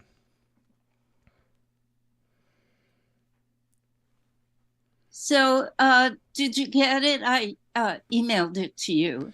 Let me see. I'll look it up. So, what do you have for us? So, why don't you explain while I pull it up? Look for it. Okay. So let me pull it up too. Okay. It was the response to the prompt, Mm-hmm. and it's the Museum of Hope. I have it right here. Yeah. Mm-hmm. Okay, and it's just alliteration. Excellent. Well, let's hear it. Yeah, let's do it. The Museum of Hope. Hope is horrible. Death, destruction, decay. Hope is history. War, warriors, weapons. Hope is held hostage. Mistakes, misinformation, memories. Hope is humility. Beg, bargain, bow. Hope is helpful. Civil rights, service, singing. Hope is hilarious. Lottery, luxury, love. Hope is hallelujah, hymns, harmony. Hope is human, whole, heroic. Hope is hell, hope is heaven. The Museum of Hope, hell and heaven. Yeah, really interesting concept behind that poem. Thanks for sharing that. Sorry, and it's kind of an essay of hope too at the same time. Last week's prompt. Yeah, it's true. 2 prompts in one. yeah. Thanks for sharing that. Yeah, it was Sorry Dworkin with the Museum of Hope. Next, let's go to Kurt Lux. I'm not sure if I'm saying your name right, Kurt, but it's Kurt Lux. That is correct. In Germany, it would be Lux. Ah, well, great. Well, I'm glad to see you. You've been on before. I think we published a poem of yours, didn't we, a while ago in When Poetry Robert Spawn? Bly died, I did an elegy for Robert Bly, and you were kind enough to have me on for that. Yeah, well, I'm so glad you could join us again. What do you have to share? I have a sonnet. Mm-hmm. It's called The Oldest Hate in the World. I don't normally write things that are topical, and I don't mean this to be political. Mm-hmm. I just felt it was an aspect of it that needed to be said. I don't mean to blot out anyone else's humanity or suffering, but this is the part of these horrors that are going on that most struck me. Mm-hmm. Yeah. Okay, well, let's hear it. Definitely. I'm looking forward to it. The oldest hate in the world has returned. You're blind if you don't realize that's true. In 3 millennia, what have we learned? The only good Jew is still a dead Jew, horrifically killed in madmen's rages. Their crime is simply wanting to exist and thriving amid hate down the ages. Despise them, slaughter them, yet they persist, whether or not they were ever chosen to bear their thoughts of God into a world that now sits aghast, stupefied, frozen, with the endless pogrom again unfurled. If we don't defend Israel now, then when? My God, it's happening again. Yeah, great sonnet there with a really chilling last line. Really wonderful use of that couplet. Thanks for sharing that, Kurt. Thanks for having me on. Yep, take care. There was Kurt Lux with The Oldest Hate in the World. Next, let's go to Paul Mitchell Bernstein. Hey guys. Hey Paul, good to see you, or at least hear you anyway, as it were. Yep, another Jew on the cast tonight. I'll start by thanking you two for all the streams you do. Brian, thank you guys, and yeah, it's really great. I've learned so much, and it's so inspiring. I appreciate both of you doing it. Well, we appreciate you here, leaving great commentary all the time too, Paul. Thanks for being here. Well, thank you.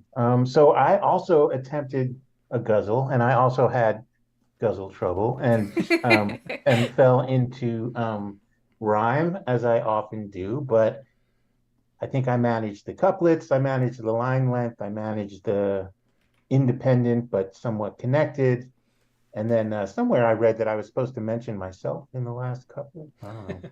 Yeah, there are a lot of rules which are often not followed. So I think when we do the guzzle issue, it'll be it'll be interesting to see how far the variations go. But yeah, those are the general themes, and then mentioning yourself at the end. Did you mention yourself? You know, I wanted to, but we was like a lot stronger. Yeah. I think I went with we. I had multiple versions, but Well, you can also reference in the same way that like Basho named himself after the tree outside his hut. Yeah. You can do some kind of. It's easy with your name's Green, because I can just drop any green. Yeah, what the heck? You have too much of an advantage there. Yeah. It's harder. It's harder when your name is Bernstein. Yeah. Okay. Well, let's hear it here, Paul. I have it up and ready to go. Is there a title? I don't see the title. Oh yeah. The title is the Museum of Peace. Ah, the Museum of Peace. I'm going to type that in. We need that museum right now. We do. We definitely do. Museum. And I'll try to spell it right this time too. Of Peace. Okay. Let's hear it, Paul. Whenever you're ready. Okay. By the way, it's Piece. No, Thanks, Paul. Okay. The Museum of Peace.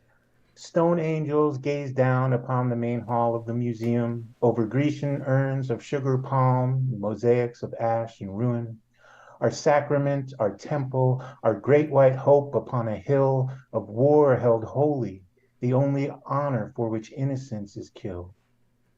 Peace rises like a guillotine of hope, again and again its blade of glinting promises shine like a phoenix or an omen child. Reverent benefactors flock, drawn by the scent or debt of blood, led by a diversity of ash-gray blazers, well-groomed and young. Unseen eyes of ancient deities line the stanchions and eaves, while rooms lay littered with heroes' bones and the silence of thieves. Chiseled in stone above the doors where you enter the main hall, the words, "For power is made perfect in weakness," St. Paul.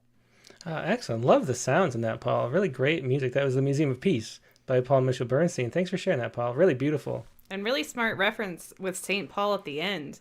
I wish there was a St. Katie I could reference. Maybe there is. Have you looked? Probably not. All right. Well, thanks, Paul. That was great. Thank you. Yeah, Paul Mitchell Bernstein once again with the Museum of Peace. Next, let's go to Jimmy Pompas is here. I haven't had Jimmy on in a while. He was the main guest about 3 years ago. Of course, we published his chapbook poem, speaking of our chapbook series. Hey, Jimmy, it's great to see you. Yeah, I just came to listen. I heard you were the second best Zoom moderator in the country, so I just wanted to listen in a bit. Excellent. Yeah, he's going to see you. Of course, the best is Jimmy Pompas, who runs a great Zoom. Is it Wednesday nights, Jimmy, or Tuesdays? When is that? It's Monday night. Oh, is it? No! Yeah, I think it's so difficult for me, because I want to be here, and now I'm exhausted, so I'm not in the reading mood. But I'm enjoying Fiji. Do you like my Fiji background? I do. It's great that you're enjoying Fiji. It looks beautiful there. I don't know if you're dressed for the weather, but I wear a tie every week. You got to try that, Tim. All right, we'll let the readers go. I'm sorry about that. No problem. So, do you have anything to read?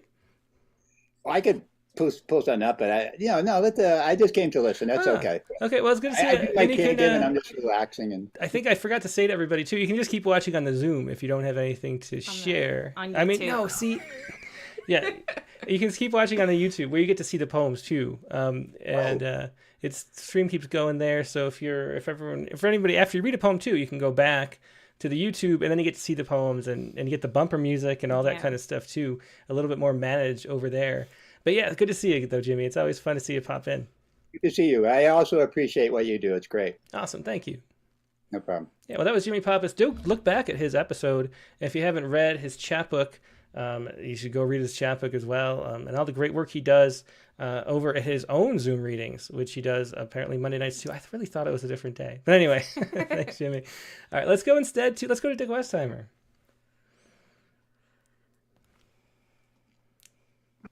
You caught me. I was just typing a note into my YouTube about how wonderful Jimmy's chapbook is. Oh, it and is and great. his Monday night reading, which I have to leave at 8 o'clock so I can come over here. Oh, there you go. Sorry, Jimmy. And that chapbook, which I for some reason was blanking, it's Falling Off the Empire State Building. Is Jimmy Pappas's? It is a great chapbook about his father and a family. It's a wonderful book. Yeah. I did note as you were talking about the YouTube, the problem with rights is you let me sing on my Rattlecast interview because I have no representative with BMI and Yeah, well, those even folks, my so. friend Greg Jones and the Greg Jones Band, they do CD Baby, like self-published CDs, and even that though we could not get past that. If you look, there's one episode that we did with using his bumper music, and it was like episode 7 or something, and there's ads because we couldn't figure out how to, even though he's right like sitting next to me, we couldn't figure out how to get his permission across to YouTube. So anyway, that didn't work out, but shout out to the Greg Jones Band. It was very fun. Thing. We have a pickleball tournament coming up. Yep. You better hope I don't grab the guitar then and start playing. I That's could get you true. into trouble. You definitely could. Well, anyway, Dick, so what do you have that you'd like to share Yeah, tonight? so I sent you to take the one that's called Museum of Fear. Okay. Interesting. Museum of Fear. Yeah, and it's alliterative. I did not catch the whole thing about what alliterative verse was. I just alliterated a lot, and it fell into this rhyming scheme just because that's what happened.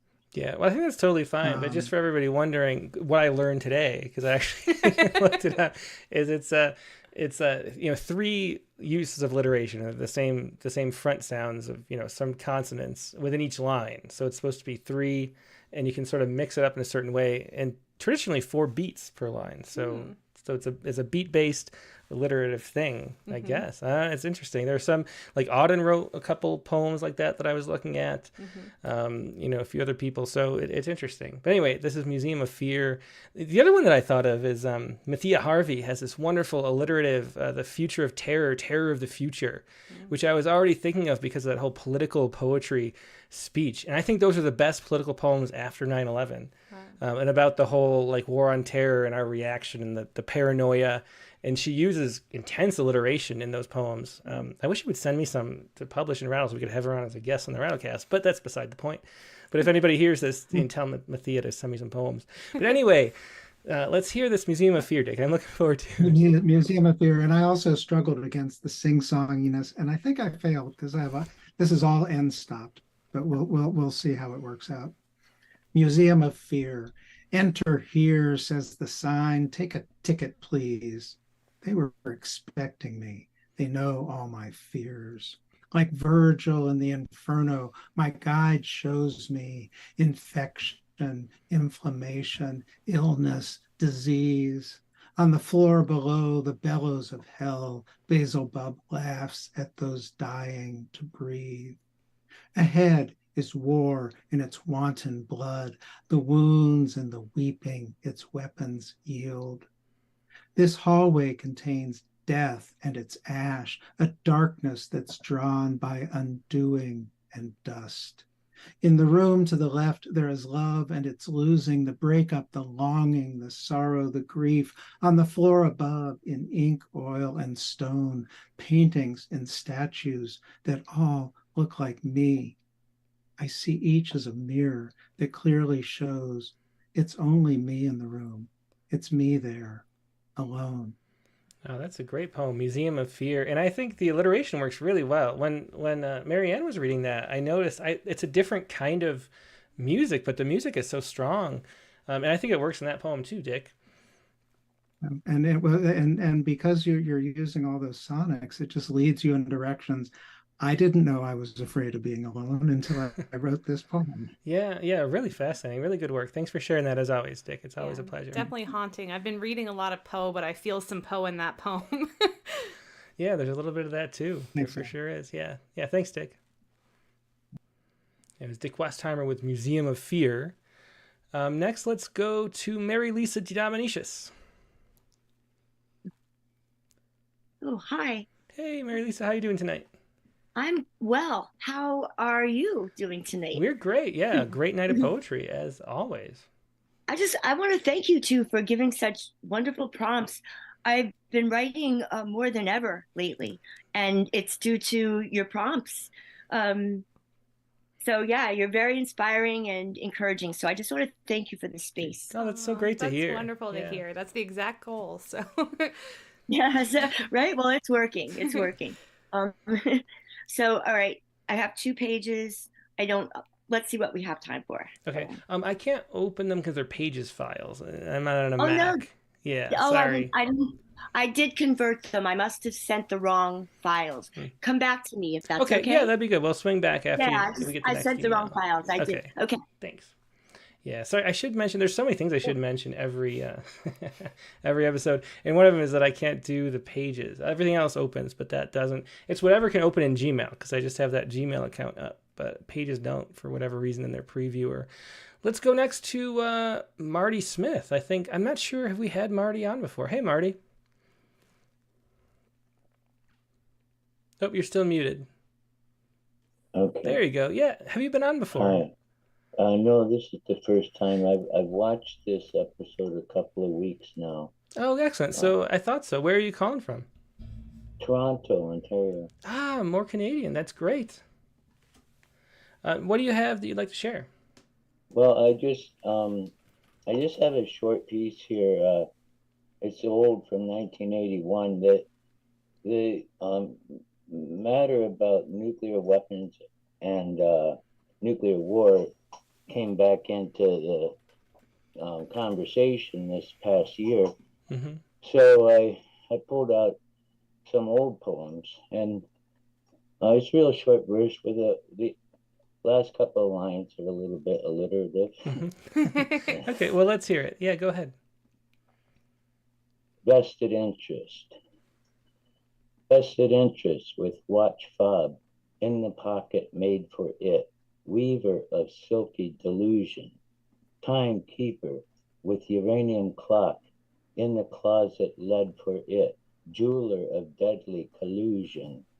Tick, tick, on and on, bomb and bomb, in the nick of time, strikes the quickest on the line of vested interest. Yeah, excellent. Thanks so much for sharing that, Marty. That was Marty Smith. What was the name of that poem again? Vested interest. Vested interest. Yeah, great. Love the alliteration at the end for sure. Thanks, Marty. So should I have sent it as a document, or however you can. You can paste it into the email. I pasted it in. That worked out. Yeah, I didn't get an email, so since you said it was short, I just let you read it. But yeah, so email open mic next time. Open mic at rattle.com, and then we'll show the poem too. But yeah, thanks. So glad you could share that. Take care. It was Marty Smith. Now let's go to Brian O'Sullivan. Hi, Tim. Hey, Brian. Yeah, good to see you. Good to see you.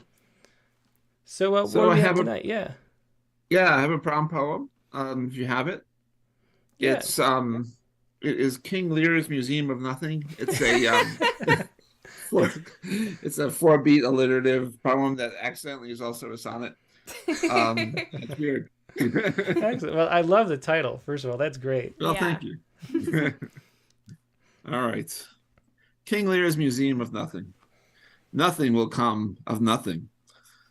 That's what we muttered before we lost our mind and meandered our way to our museum here in the middle of nowhere, the hall of unbeing, where we keep a light on burning for you.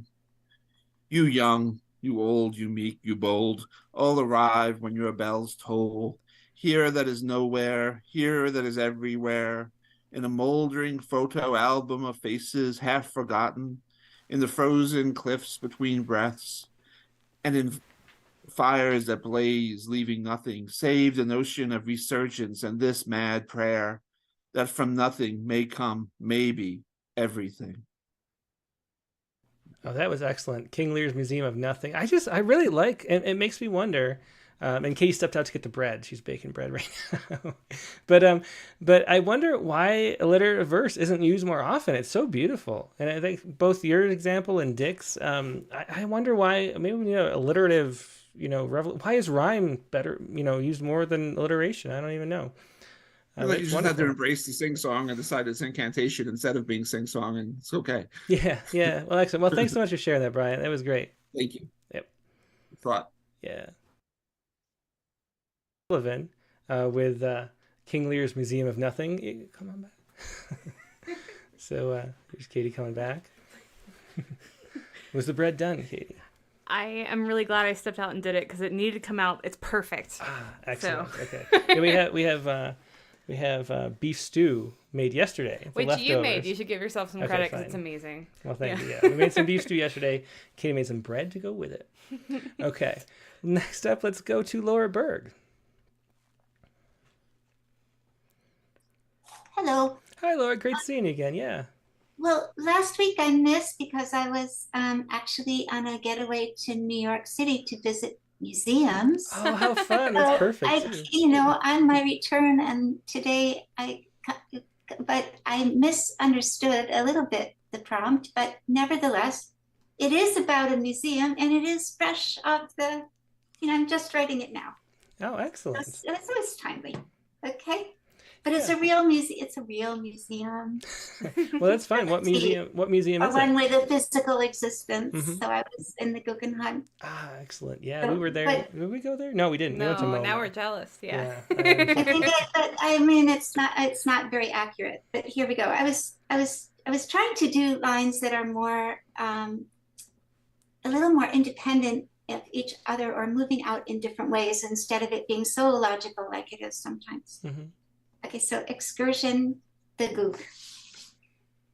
Ascending, descending the spiral nacre interior, I swiveled toward metaphor, Renoir's asters, a girl's watering can. Light from the actual window resets the eye as in cleansing the palate.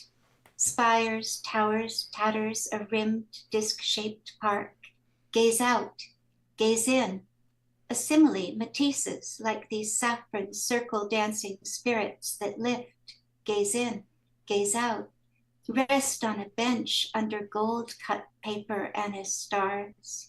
What flickers, rise again, to track the fauna into a poem, a shining rack of horns that branch as if a tree of life. The animal beneath the banister gallops to its own sonata, disappears into type.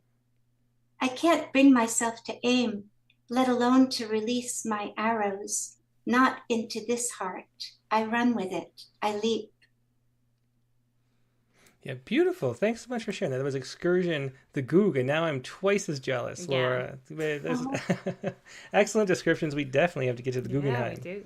We do. Yeah, thanks so much for sharing that. I hope you had a great trip. Yeah, thank you. Excellent. Take care. There's Laura Berg with Excursion, the Goog. I love that title too, the abbreviation. Let's go to Joe Nolan next. Hey Tim, how you doing? Great to see you, Joe. My poem is called On the Wrong Side of Genocide. On the Wrong Side of Genocide. Let me pull it up. Let's see. You probably submitted it, right, Joe? Yeah, I emailed it in. Oh, you emailed it too? Okay, let me. But I think I didn't put my name on it. I got it right here. Right here, we've got it. Okay. So go ahead whenever you're ready. On the Wrong Side of Genocide. We woke up today on the wrong side of genocide. The hospital next door went up in a puff of smoke after we heard a loud bang. The people who did it said someone else did. Add lies to their murderous crimes. We woke up today on the wrong side of genocide. The killing will continue until morale improves. My neighbors and I have no running water, no electricity, no heat. Our landlord doesn't want us here. Soon we'll have nothing to eat. It's turned into a nasty neighborhood. Our landlord wants us to leave, but no one has opened his door to let us in, to let us out. They're planning some sort of slaughter they call ethnic cleansing these days. They hit us with white phosphorus that burns us down to the bone. We're on the wrong side of genocide. It feels like we're all alone. Yeah, thanks for sharing that, Joe. Another poem that expresses what so many people are feeling right now with the news that's going on in the world. On the Wrong Side of Genocide by Joe Nolan. Thanks, Joe. Thanks, Tim. Yep. All right. And next up, let's go. Did we get Mary Lisa's poem yet? Let's see. Not yet. Okay. Let's go to Audrey Friedman. Hi, everybody. Hey, Audrey. Hi. Great to see you. Thank you. Okay, so I am going to read a revision of a poem that I had read here in its earliest stages. Oh, interesting. It used to be called The Old Bag. Mm-hmm. I submitted that to Drifting Sands, a Haibun journal. Oh, great. And they accepted. This is the second time, which is great. Congratulations. What I really want to recommend anybody practicing this form to submit. There's a guest editor for each issue, and the time that they have put into fine-tuning the submissions that they are going to consider accepting are amazing. It's like having a private tutor. It's fabulous. It was a great experience. Very thoughtful and specific feedback. This issue is issue 23, edited by Marion Clark. Oh, interesting. And what is the name of that? Marion Clark. Drifting Sand. Oops. Wait, hang on. 1 second. I got to unmute you again. We got to... Okay. Yeah. Keep on mute unless you're reading the poem. So that was... Drifting Sands, a Haibun journal. Excellent. Yeah. Okay, let's hear it. Okay. I never understood why you gave her that nickname. You called her the old bag. I called her grandma.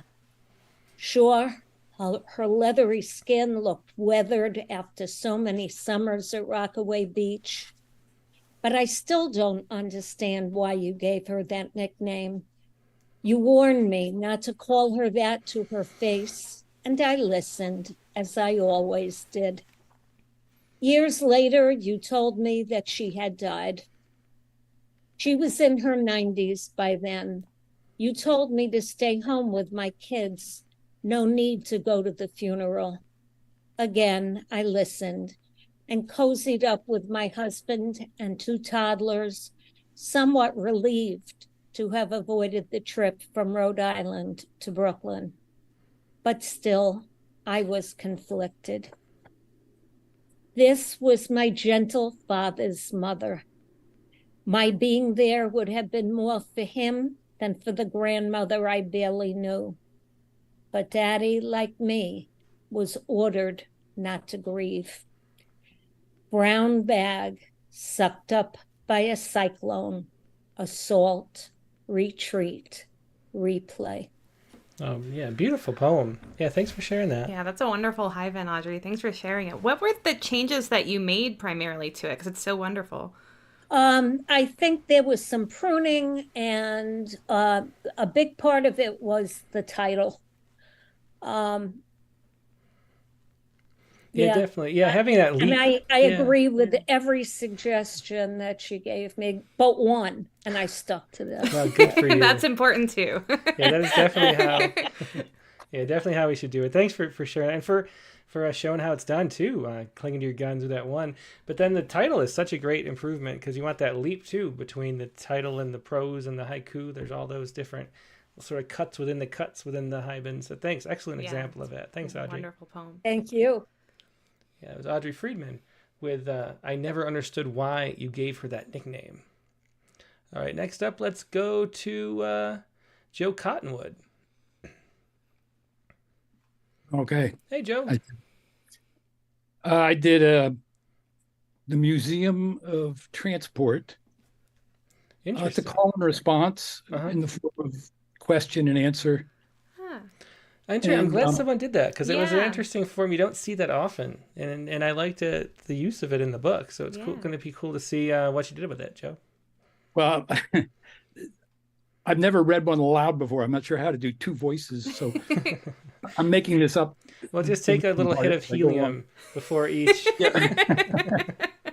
Okay. Yeah, well, let's hear Here it. goes. The Museum of Transport. Where is the red canoe? Lashed to the roof of the van, and the van overheats, stalls in Sacramento. So kids and I buy ice cream and explore a paddle wheel riverboat converted to a hotel. Kids like it. Meet a man shaky on a cane, shows them what used to be the engine room, says it was stinky and scorching. Like our van, kids say. Now the room is a wine bar. Old guy has a boy. He rode these boats up and down the river. Says sometimes they blew up. So the van starts. Not yet. So nearby, we walk to the Railroad Museum, step into a Pullman sleeper car, feel it rocking. Tell the kids, not so long ago as a child, I rode one just like this. It rocked. Then the van starts. Runs until Placerville, next to a Shell station. Vapor lock. Kids and I push to a pump. What do the kids say? They're used to it. Do you get there? Yep, Finnan Lake. And the red canoe? Patiently waits, never breaks. We untie, bring her down. Is it worth it? Sometimes driving freeways, the brain has a vapor lock. Here, the antidote. We paddle, we glide, cool night air, full lunar light splits the water, smooth as syrup. Ah, frogs peep, campfire murmurs. It's a long road to the moon, but someday you may travel there. We toast s'mores. And the red canoe? May she never be history, never museum. Oh, that is an excellent poem. Yeah, thanks so much for sharing that, Joe. I love the way that you use the call and or question and answer, I should say, I guess, to tell the story. It's wonderful. Yeah, I want to go on a road trip. That sounds fun. That does. Yeah, thanks, Joe. That was great. It was Joe Cottonwood with the Museum of Transport. Next, let's go to Zachary Honeycutt. Hey, Tim. Hey, Katie. Hey, How's Zach. it going, guys? Hey. So what have you got for us this week? Well, I guess I'm the only one that's doing creepy poetry tonight. Well, it is your favorite month, I think, I'm guessing. And so. everybody knew you would bring it, so. That's true. I think we'd be disappointed without it. So. Yeah. Yeah. No, I like Christmas better. December is my favorite month. Oh, but interesting. October, I have to say I'm surprised. Yeah, I'm surprised too. Well, Christian, so I celebrate Christmas. I guess that's true. That makes sense. Yeah, it does. So which one do you want to share today, Zach? So I am going to do, I've done this one before. This was the one I did on the first Halloween special we had, but I figured since it's so close, I would just bring it back and then do something even better next week. So I'm going to do The Eye of Mai, a memoir of death. And this is very poesque. And I wrote this when I was 17. I got inspired from one of my mom's Dean Koontz Frankenstein books. I didn't even read it. I just looked at the back cover and something about the description of the Frankenstein monster inspired this poem. And this is just what came out. Oh, so wow. This is it. Okay. Yeah. Okay. The Eye of Mai, a memoir of death. Upon lulling to sleep one stormy night, a horrible wailing echoes through the house, sending shivers, sailing, sweeping up my legs, stirring, seeking to awaken sleeping fright. More or less to caress across my sweaty limbs the fear of what has been buried. A he by me, unfortunately, Underneath the earth he swims. At a glance, I take my chance, with hands clasped on the windowsill, tightly pressing, fear caressing, peering out against my will. What I see belongs to me, but what I created I must kill. Oh, he must hurt beneath the dirt, but I buried him against my will. Are we gods, or just creations, or reality-bound hallucinations? What is real and what is fake? Losing track of that was my mistake. To believe I could achieve, giving life to dead. From the start, within my heart, I knew these thoughts were fallacies within my head. For I gave life gladly, although life was not mine to give. And I took it sadly, for I knew it could not live. And so the he by me would not come to be, though other forces would observe what I did not foresee. For though I know all the unseen things of this world are too lightly mistaken, it is not by my power that he would reawaken. Perhaps unseen powers of heaven permitted unseen powers of air to conspire against me for the crime I did dare. And none of the lot would permit him to rot beneath his burial ground. For they clearly hated what I created. And once more, I hear a moaning sound. I hear a wail, so sharp, so shrill. Now I know the killer will become the kill. And who will save me? For the he will engrave me. And I must lament that the one who gave him breath will meet by him an untimely death. Oh, woe is me! How can this be? Good fortune has left me, unfortunately. Silence is gone, no longer silently speaking, replaced by the sound of loud footsteps. The floorboards are creaking. The door is thrust open, making a hole in the wall.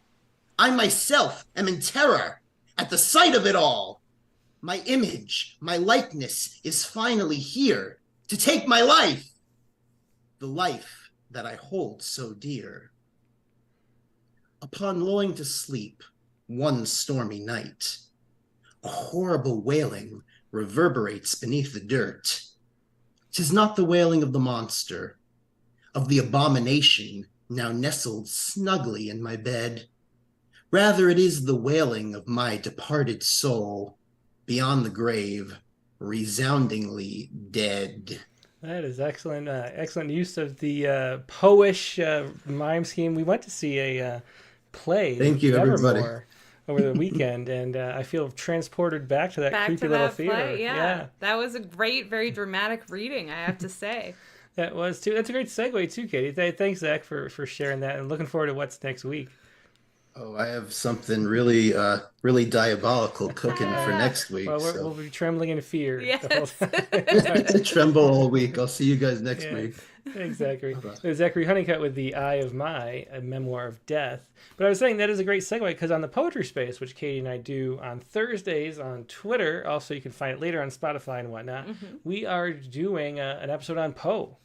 All Edgar Allan Poe for an hour. All Edgar Allan Poe, perfect time of year for that. We're going to be talking about Poe in the same way we talked about Emily Dickinson a couple weeks ago.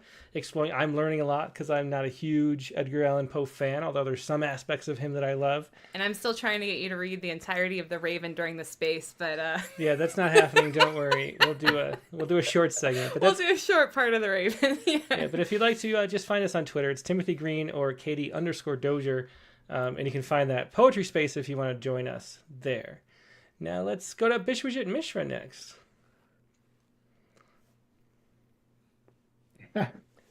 Hi, Tim. Hi, Katie. Hey, Bishwajit. Great to see you, as always. Good to see you, too. So I sent two versions of prompt poems.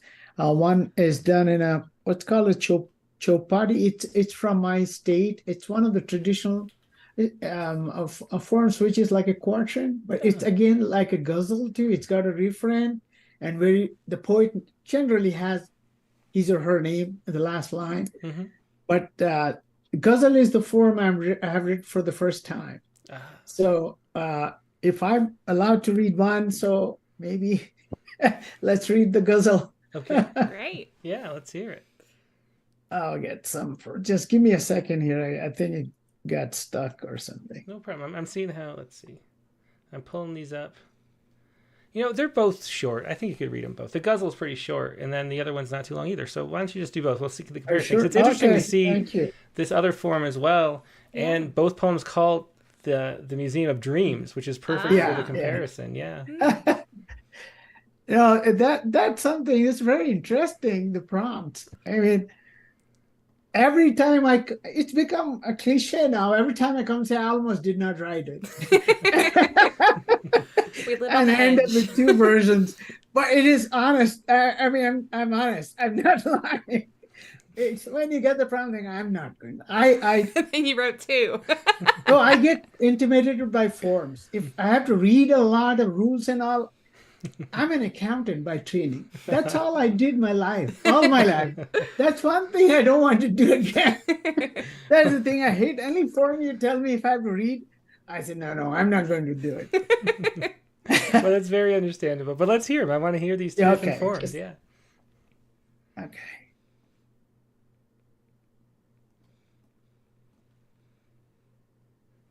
So I'm going to read the Ghazal form first. Okay. The Museum of Dreams, a Ghazal. Days of daydreaming, many days they drown as I chase the crown. Oh, those morning dreams. A Buddha chose sleeping under dead leaves and rants, and the scurrying ants as he died away from dreams.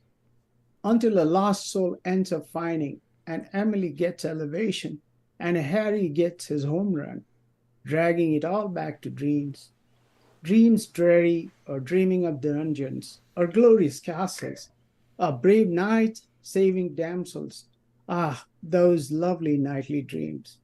Rainbows show up after the rain, propped up by the sun, from whom the colors drain, as life rushes, only to die of dreams. Oh, great. You love hearing how that refrain echoes through the poem in a wonderful way. A great use of the Ghazal. Yeah, and this is called Chopati. This is basically literally meaning 4 lines, quatrain. But it's very old, ancient form, and you can take a lot of liberties with it. Every poet has deviated. Even some did 5 lines, some did 3 lines. They still call it quatrain. That's funny. My kind of rules, yeah. Yeah, they were really braver than us. Yeah. So here I tried to do a mix of a rhyming structure. And so days of the Museum of Dreams, days of daydreaming, many days they drown as I chase the crown. Oh, those morning dreams. A Buddha chose sleeping under dead leaves and rants, and the scurrying ants as he died away from dreams, until a lost soul ends up finding, and Emily gets elevation, and Harry gets his home run, dragging it all back to dreams. Dreams dreary or dreaming of dungeons or glorious castles, of brave knights saving damsels. Ah, those lovely nightly dreams. Rainbows show up shining when it stopped to rain, and from the sun colors drain as life rushes to die of dreams.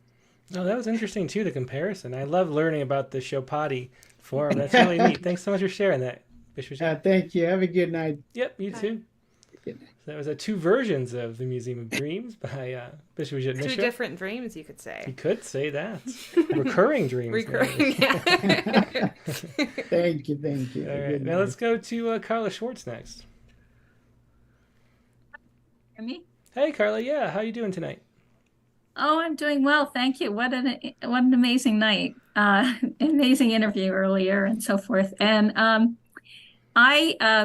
I'm still working on my prompt poem. Okay. But which is really interesting because after hearing all the different forms that you all have taken, then it gives me a lot of ideas for Which way do you think you're going to go with it after you've heard some? Well, I started like 3 different museums, and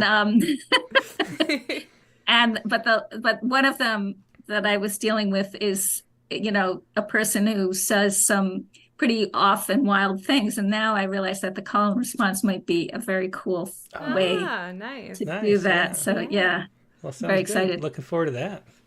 Right. So instead, I decided I would present to you this poem that I wrote that won a prize recently. And I actually wrote it as a prompt for the Rattlecast for Rachel Custer's last spring. And so the prompt was something about writing about an ancestor. And so my poem is called Pat Schroeder Was Our Mother. And I wrote it after she died. And I refer to a number of quotes in the poem that I'm not going to read to you now, but most of the things that I'm referring to in this poem are things that she said that one way or another. Yeah. Okay. I want to be ash. I want to be a doorstop. And if you stick to your word, I'll call you Teflon. I want to be, if you don't stick to your word, I'll call you Teflon. I want to be ash. I want to be a doorstop. I'd be your mother and yours and yours and yours. I want to be ash. I want to be a doorstop. I'm no God, but crack sunlight through your clouds. For all those who follow my footsteps, I'll stick out my neck. Make me your doorstop. Give me half a seat and think that's half a voice. I can stand and shout. Oh, you'll hear my voice. You can give me shit, but I'll say it's my choice to eat and swallow what you give and spit it on your feet. I've been a working woman, so clean house as I see fit. When the house burns down, ashes, ashes, I'll be in it. Oh, that's a powerful poem. Thanks for sharing that, and congratulations on winning that award, Carla. It's well deserved. Well deserved. That's a great poem. It really is. Thank you so much. That was from the New England Poetry Club, and I'll put a link in the chat now Excellent. that I can. Yeah, please do. Yeah, wonderful poem. Really powerful. That ending was sort of one of those surprising but inevitable things too. Yeah. Yeah, great work. Thank you. Yep. Bye. Good night. Bye. There's Carla Schwartz with Pat Schroeder Was Our Mother. Next, we have Mary Lisa's poems now. Let's go to Mary Lisa. All right. I got it right this time. Excellent. Yeah, they work perfectly. So what do you have? What do you want to share?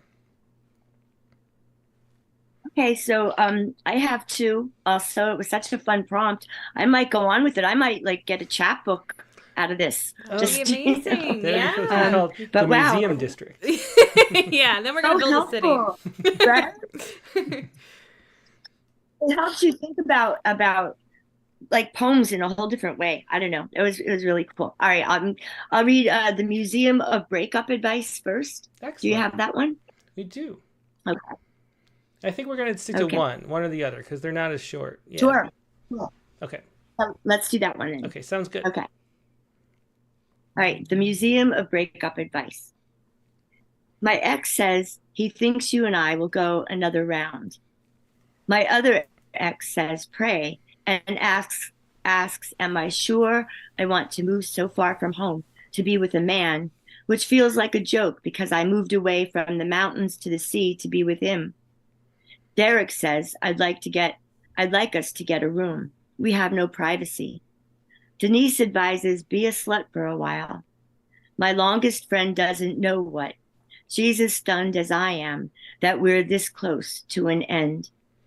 Lisa persuades don't wait for you, even though you've asked me to. PV asks if I'm okay, adds I know you are, but are you really? I quip sure, I'm medicated. Brian inquires, what do you mean he won't let you date me? He's insistent. Kim says you're using me. Ashley stays quiet. Joel said hang at first, but now some time has passed, and he says pass. Chris believes I'm still hung up on Joe. I tell him no, it's you, the other. He says he's cool just being friends, if that's all I want. I say you, who all this fuss is about, you, love, almost made me believe in God again. Maybe I should have known then. If in the beginning of the world was the Word, and the Word was God, whether you were not or were of the Word of God, you were lost in your own translation of what love was, what it wasn't supposed to be. Both of us so hungry, you a flame, me a wick dipped into gasoline. Oh, great ending. Yeah, the image is so strong at the end. Wow. Yeah, there's the Museum of Breakup Advice by Mary Lisa DiDominicius. Thanks so much for sharing that, Mary Lisa. All right. Thank you for allowing me to. Great show. Good night, everybody. Thanks. Yeah, great to see you as always. Yeah, so that was the Museum Breakup Advice. Once again, a couple people are left here. Let's go to Nate Jacob. Howdy. Ahoy, Nate. How you doing today? Ahoy. Ahoy, matey. You do the pirate thing with me a few times now. I'm starting to think I evoke pirates. I think you do. He just wants, he's in the Halloween mood. He wants everyone in costume. I'm going to get a parrot. So what do we got tonight, Nate? I hate to get political, but the Rangers are killing Houston, so... That's fair. That's fair. I for the second time in my life, wrote a guzzle. Guzzle for Desire. Excellent. Well, the first one you ever wrote apparently is coming out in Rattle's Guzzle issue. So. Oh, am I allowed to talk about that? I did. You are, yeah. So yeah, Nate submitted it. I don't know the rules. No. No, it's true. He just submitted it as a regular thing, and we were like, oh, I like that a lot. We got a Guzzle issue coming up. It's perfect. So it's the first one you ever wrote, Nate? Yeah, you're gonna make a lot of people mad about that. Yeah, that's crazy. That's really impressive. Lightning strike. Okay, well, there's no expectations for this one though, so lower the expectations. Okay. Guzzle for Desire. In all your years of craving, counting the terrible cost of such wanting, have you never seen a more wishful display of being lost in such wanting? Here in the Museum of Desire, the lover and the clown alike have been washed clean by the passion, glossed over for their wanting. Turn the corner, enter a new salon, find more reasons to believe that your stars were never involved. You were just crossed by such wanting. Every art, every science, all of our knowing confirms this one truth, that life is best spent searching for life, to be exhausted by such wanting. Don't measure your days and your years by how well you have done so. Even the luminaries fell short. Even Robert Frost never knew such wanting. Expecting experts and critics and geniuses to be able to measure it at all would be a mistake. You should not want to be bossed around by such wanting. And if you let down your guard, you might find it, that desire. Let it down too far, though, and they will accost you for such wanting. Best that you never stop searching for more and for better desires. After all, you are a rolling stone. Don't get mossed in such wanting. And whatever you do, Nate, don't give up. The Museum of Desire has the proof. Trust the artists. Read the placards. They are embossed with such wanting. That was excellent. You were definitely a master of the guzzle, Nate. I think that's your new title. I don't believe you. That's your second one ever. I'm calling you out, Nate Jacobs. I will review my notes, but I don't remember ever trying this again. All right. Well, that was. But I love it. It is my favorite form. It's magical. So I really think I'll start writing more of these. Yeah. Well, you do a great job. So that was Nate Jacob, master of the guzzle, with Guzzle for Desire. His second guzzle. Yeah. Too much. Yeah. Thanks, though. Thanks, Nate. Always a pleasure. Right. Yeah. Okay. Now let's go to Guy Chambers. Hey, how's it going? Oh, always great, Guy. Good to see you. Yeah, it's good to see you here. Yeah, I got this one, just a short poem here. I went a while back there. It's called Night Crossing. Sounds like a one that might be coming up for Halloween too. Yeah, I thought of waiting for next week, but I think I got another one for next week here. Excellent. Good to hear. Yeah. So this was called Night Crossing. Many footsteps walk the line finding the way through the labyrinth. Some fall from grace between the lines, seeking the snaky pathway to the night crossing. Night crossing is where the cold wind blows above the gatekeeper's head. He's the man with aged moons in his eyes, hands with many fabrications, clothy with words, delivered him stimulating to add another guess to the ace. Write with chrism from the vein upon the scrolls, then one may cross, or look the other way, flee if one may, back to the labyrinth, walk the line with the footsteps of many. Thank you. Excellent. Thanks so much for sharing that, Nate. That was another poem, Night Crossing, really great for this time of year. Yeah, thank you. Yep. Thanks. Take care. Bye. It was Guy Chambers with Night Crossing. And let's go to Carolyn Codd. Hello. Hi, Carolyn. Great to see you. Hi. Hi. This I sent in last week, but then my Zoom disappeared. Oh, so no. I'm sorry to hear that. Well, I'm glad you found it again. Yeah. Well, anyways, this is something that's been on my mind for a long time, the idea of wishing for simpler times. Mm-hmm. And then the way things are recently, it's even more so. So this is a little bit of a lighter look at the idea of wishing for simpler times. Yeah, okay, let's hear it. I call it evolution, devolution. Young teenagers we were, my sister and I, already in bed but not yet sleeping. Great conversations would take place. At first about our own little world, and then as we learned about the great outside world, questions and wonderings were pondered. Sometimes the wonderings became so deep I couldn't sleep. I had heard that in some places there lived people who lived simple lives. I wished I could join them. Or perhaps going back in time would be the answer. Become a Neanderthal? But they too most likely had struggles and worries. Maybe farther back, I could become a monkey, or perhaps one of my favorites, their cousins, the lemurs, who scurry about in the heights, leaping from branch to branch and tree to tree. Some jump and spring around on the ground. I can feel some of this as I prance and dance around the room listening to music. And in dreams, I have jumped about, leaping to and from the tops of tall buildings, a good way to get around when living in New York City, a great escape. But there is no devolution, at least not for my sister and me, now octogenarians. Some, it seems, have devolved. There's a lot of bad monkey business going on. I myself no longer jump about, not even in dreams. I do still dance and prance around to music, and in my mind, bounce about from thought to thought, still wondering, still pondering. It's in my blood, or should I say in my DNA. Oh, thanks for sharing that, Carolyn. It was Evolution, De-Evolution by Carolyn Codd. I can definitely relate to that. Life is too complicated, and it just gets more and more complicated every day. So, yeah, we could use some more simple times, I think. But thanks for sharing that. I appreciate it. Good night. Night. There's Carolyn Codd once again. Evolution, De-Evolution. Mike Bales is up next. A couple more people left. Hey, Mike. Hello there. Good night. Yeah. His poems, Loss and all that, Death, I started writing seriously when my dad died about 30 years ago. Mm-hmm.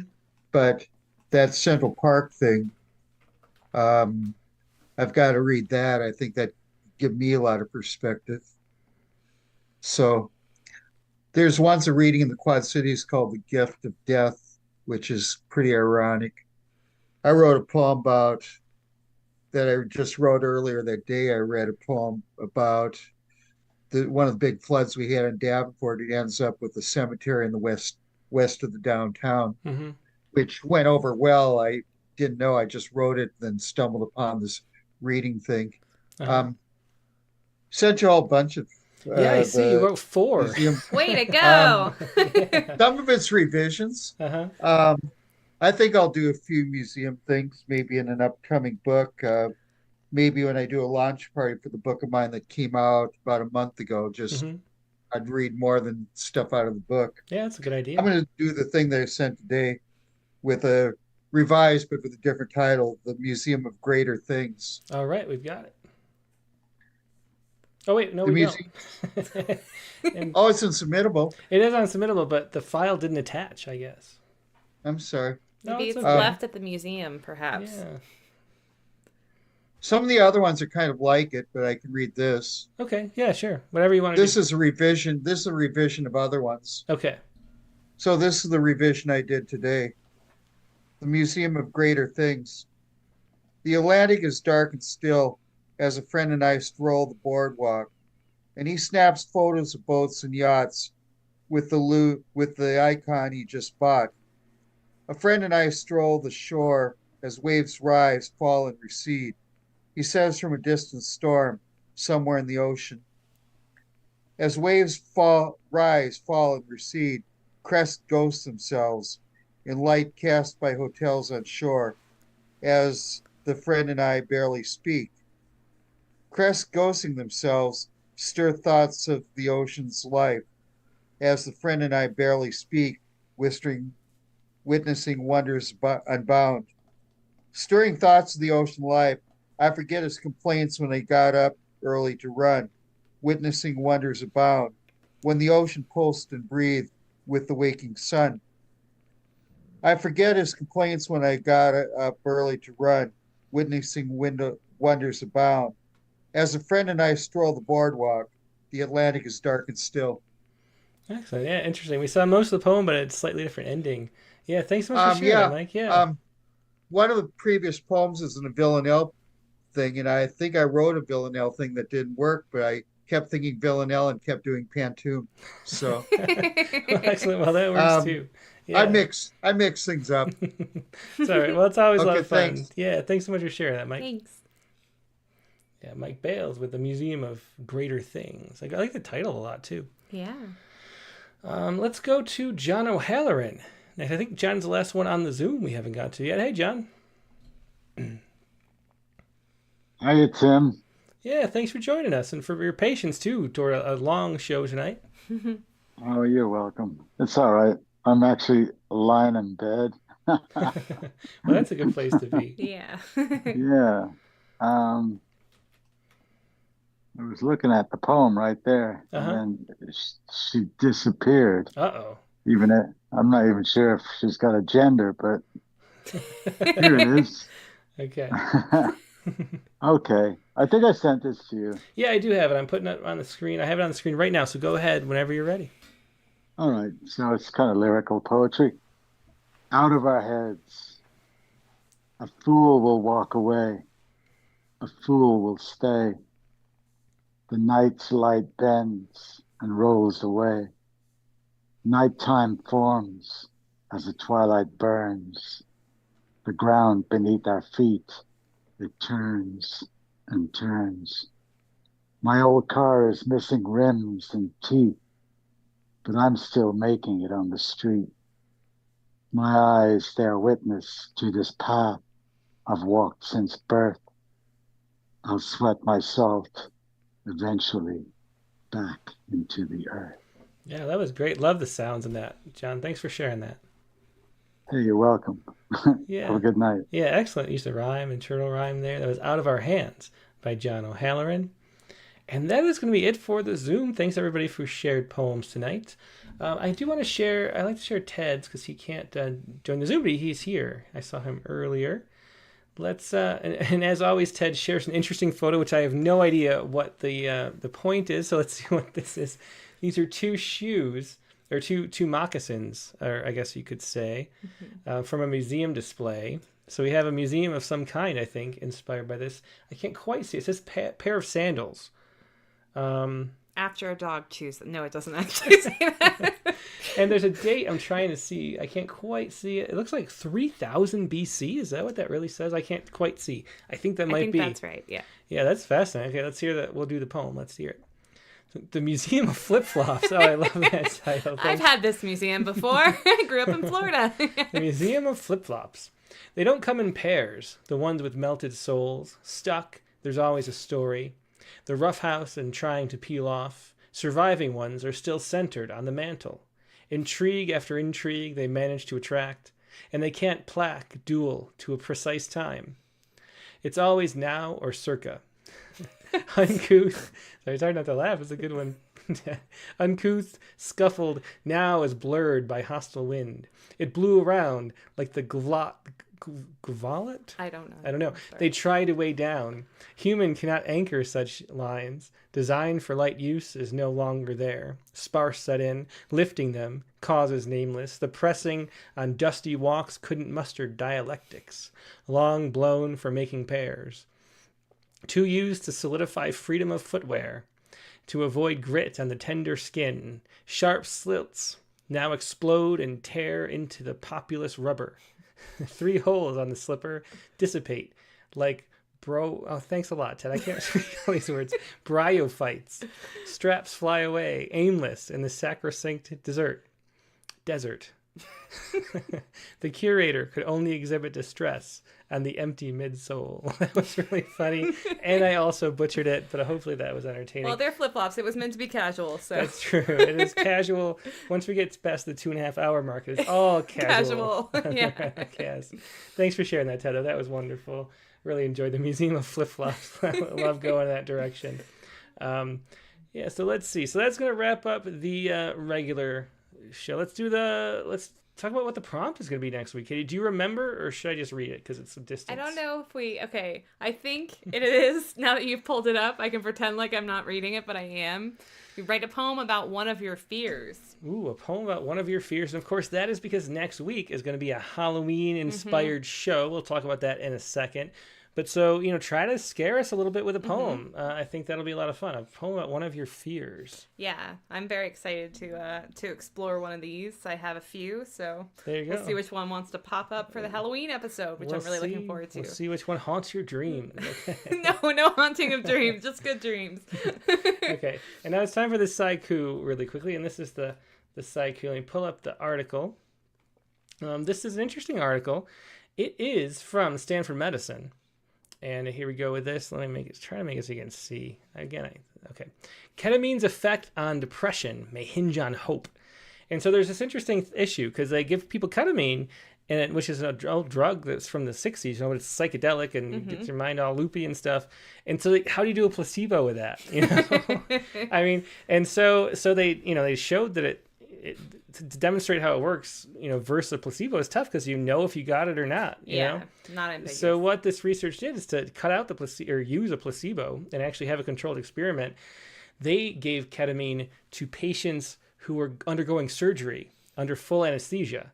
And so they found 40 people who had surgery coming up that were also depressed, gave them ketamine while they were under, so they didn't even know.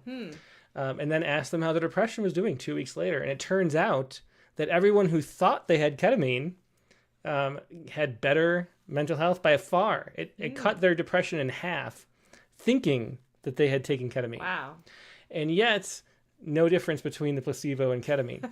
So their interpretation of the study is that the hope of thinking you were given a drug that might work is what's actually causing the effect that making you feel. So having hope allows you to feel some relief from your major depressive disorder.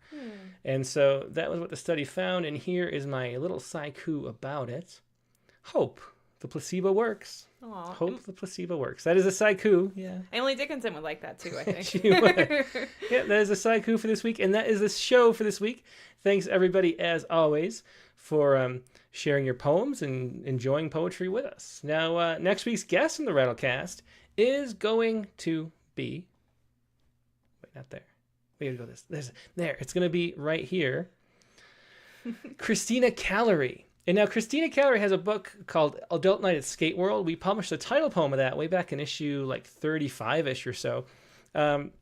It's a great book, but she also hosts a paranormal podcast called Shadowlands. Ooh. So I want to talk about creepy stuff, creepy poems. In addition to Adult Night at Skate World, what sounds like it could be a zombie book. But it's actually not. But It's going to be a lot of fun talking to her about paranormal stuff. As people have known on the show, I've mentioned sometimes, I kind of model this after Art Bell's show. I loved Art Bell, all the weirdness when I was working the overnight shifts.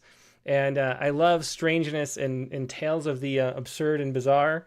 And so I'm really excited to talk about that with a host of a paranormal podcast, Shadowlands. It's Christina Callery, 217 episode of the Rattlecast.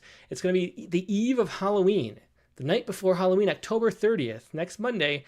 The regular time, though, 8 p.m. Eastern, 5 p.m. Pacific. Hope to see you then. Hope you get some creepy, fear-based poems to share on the open lines. We'll put up some special music, I think, too. Oh, I love the special music. I do have some fancy bumper music here, which is still there from last year, so we'll still use the same one. But that is next week's episode. Hope you join us. Hope you have a great week in the meantime, and I'll talk to you later. Good night. Bye.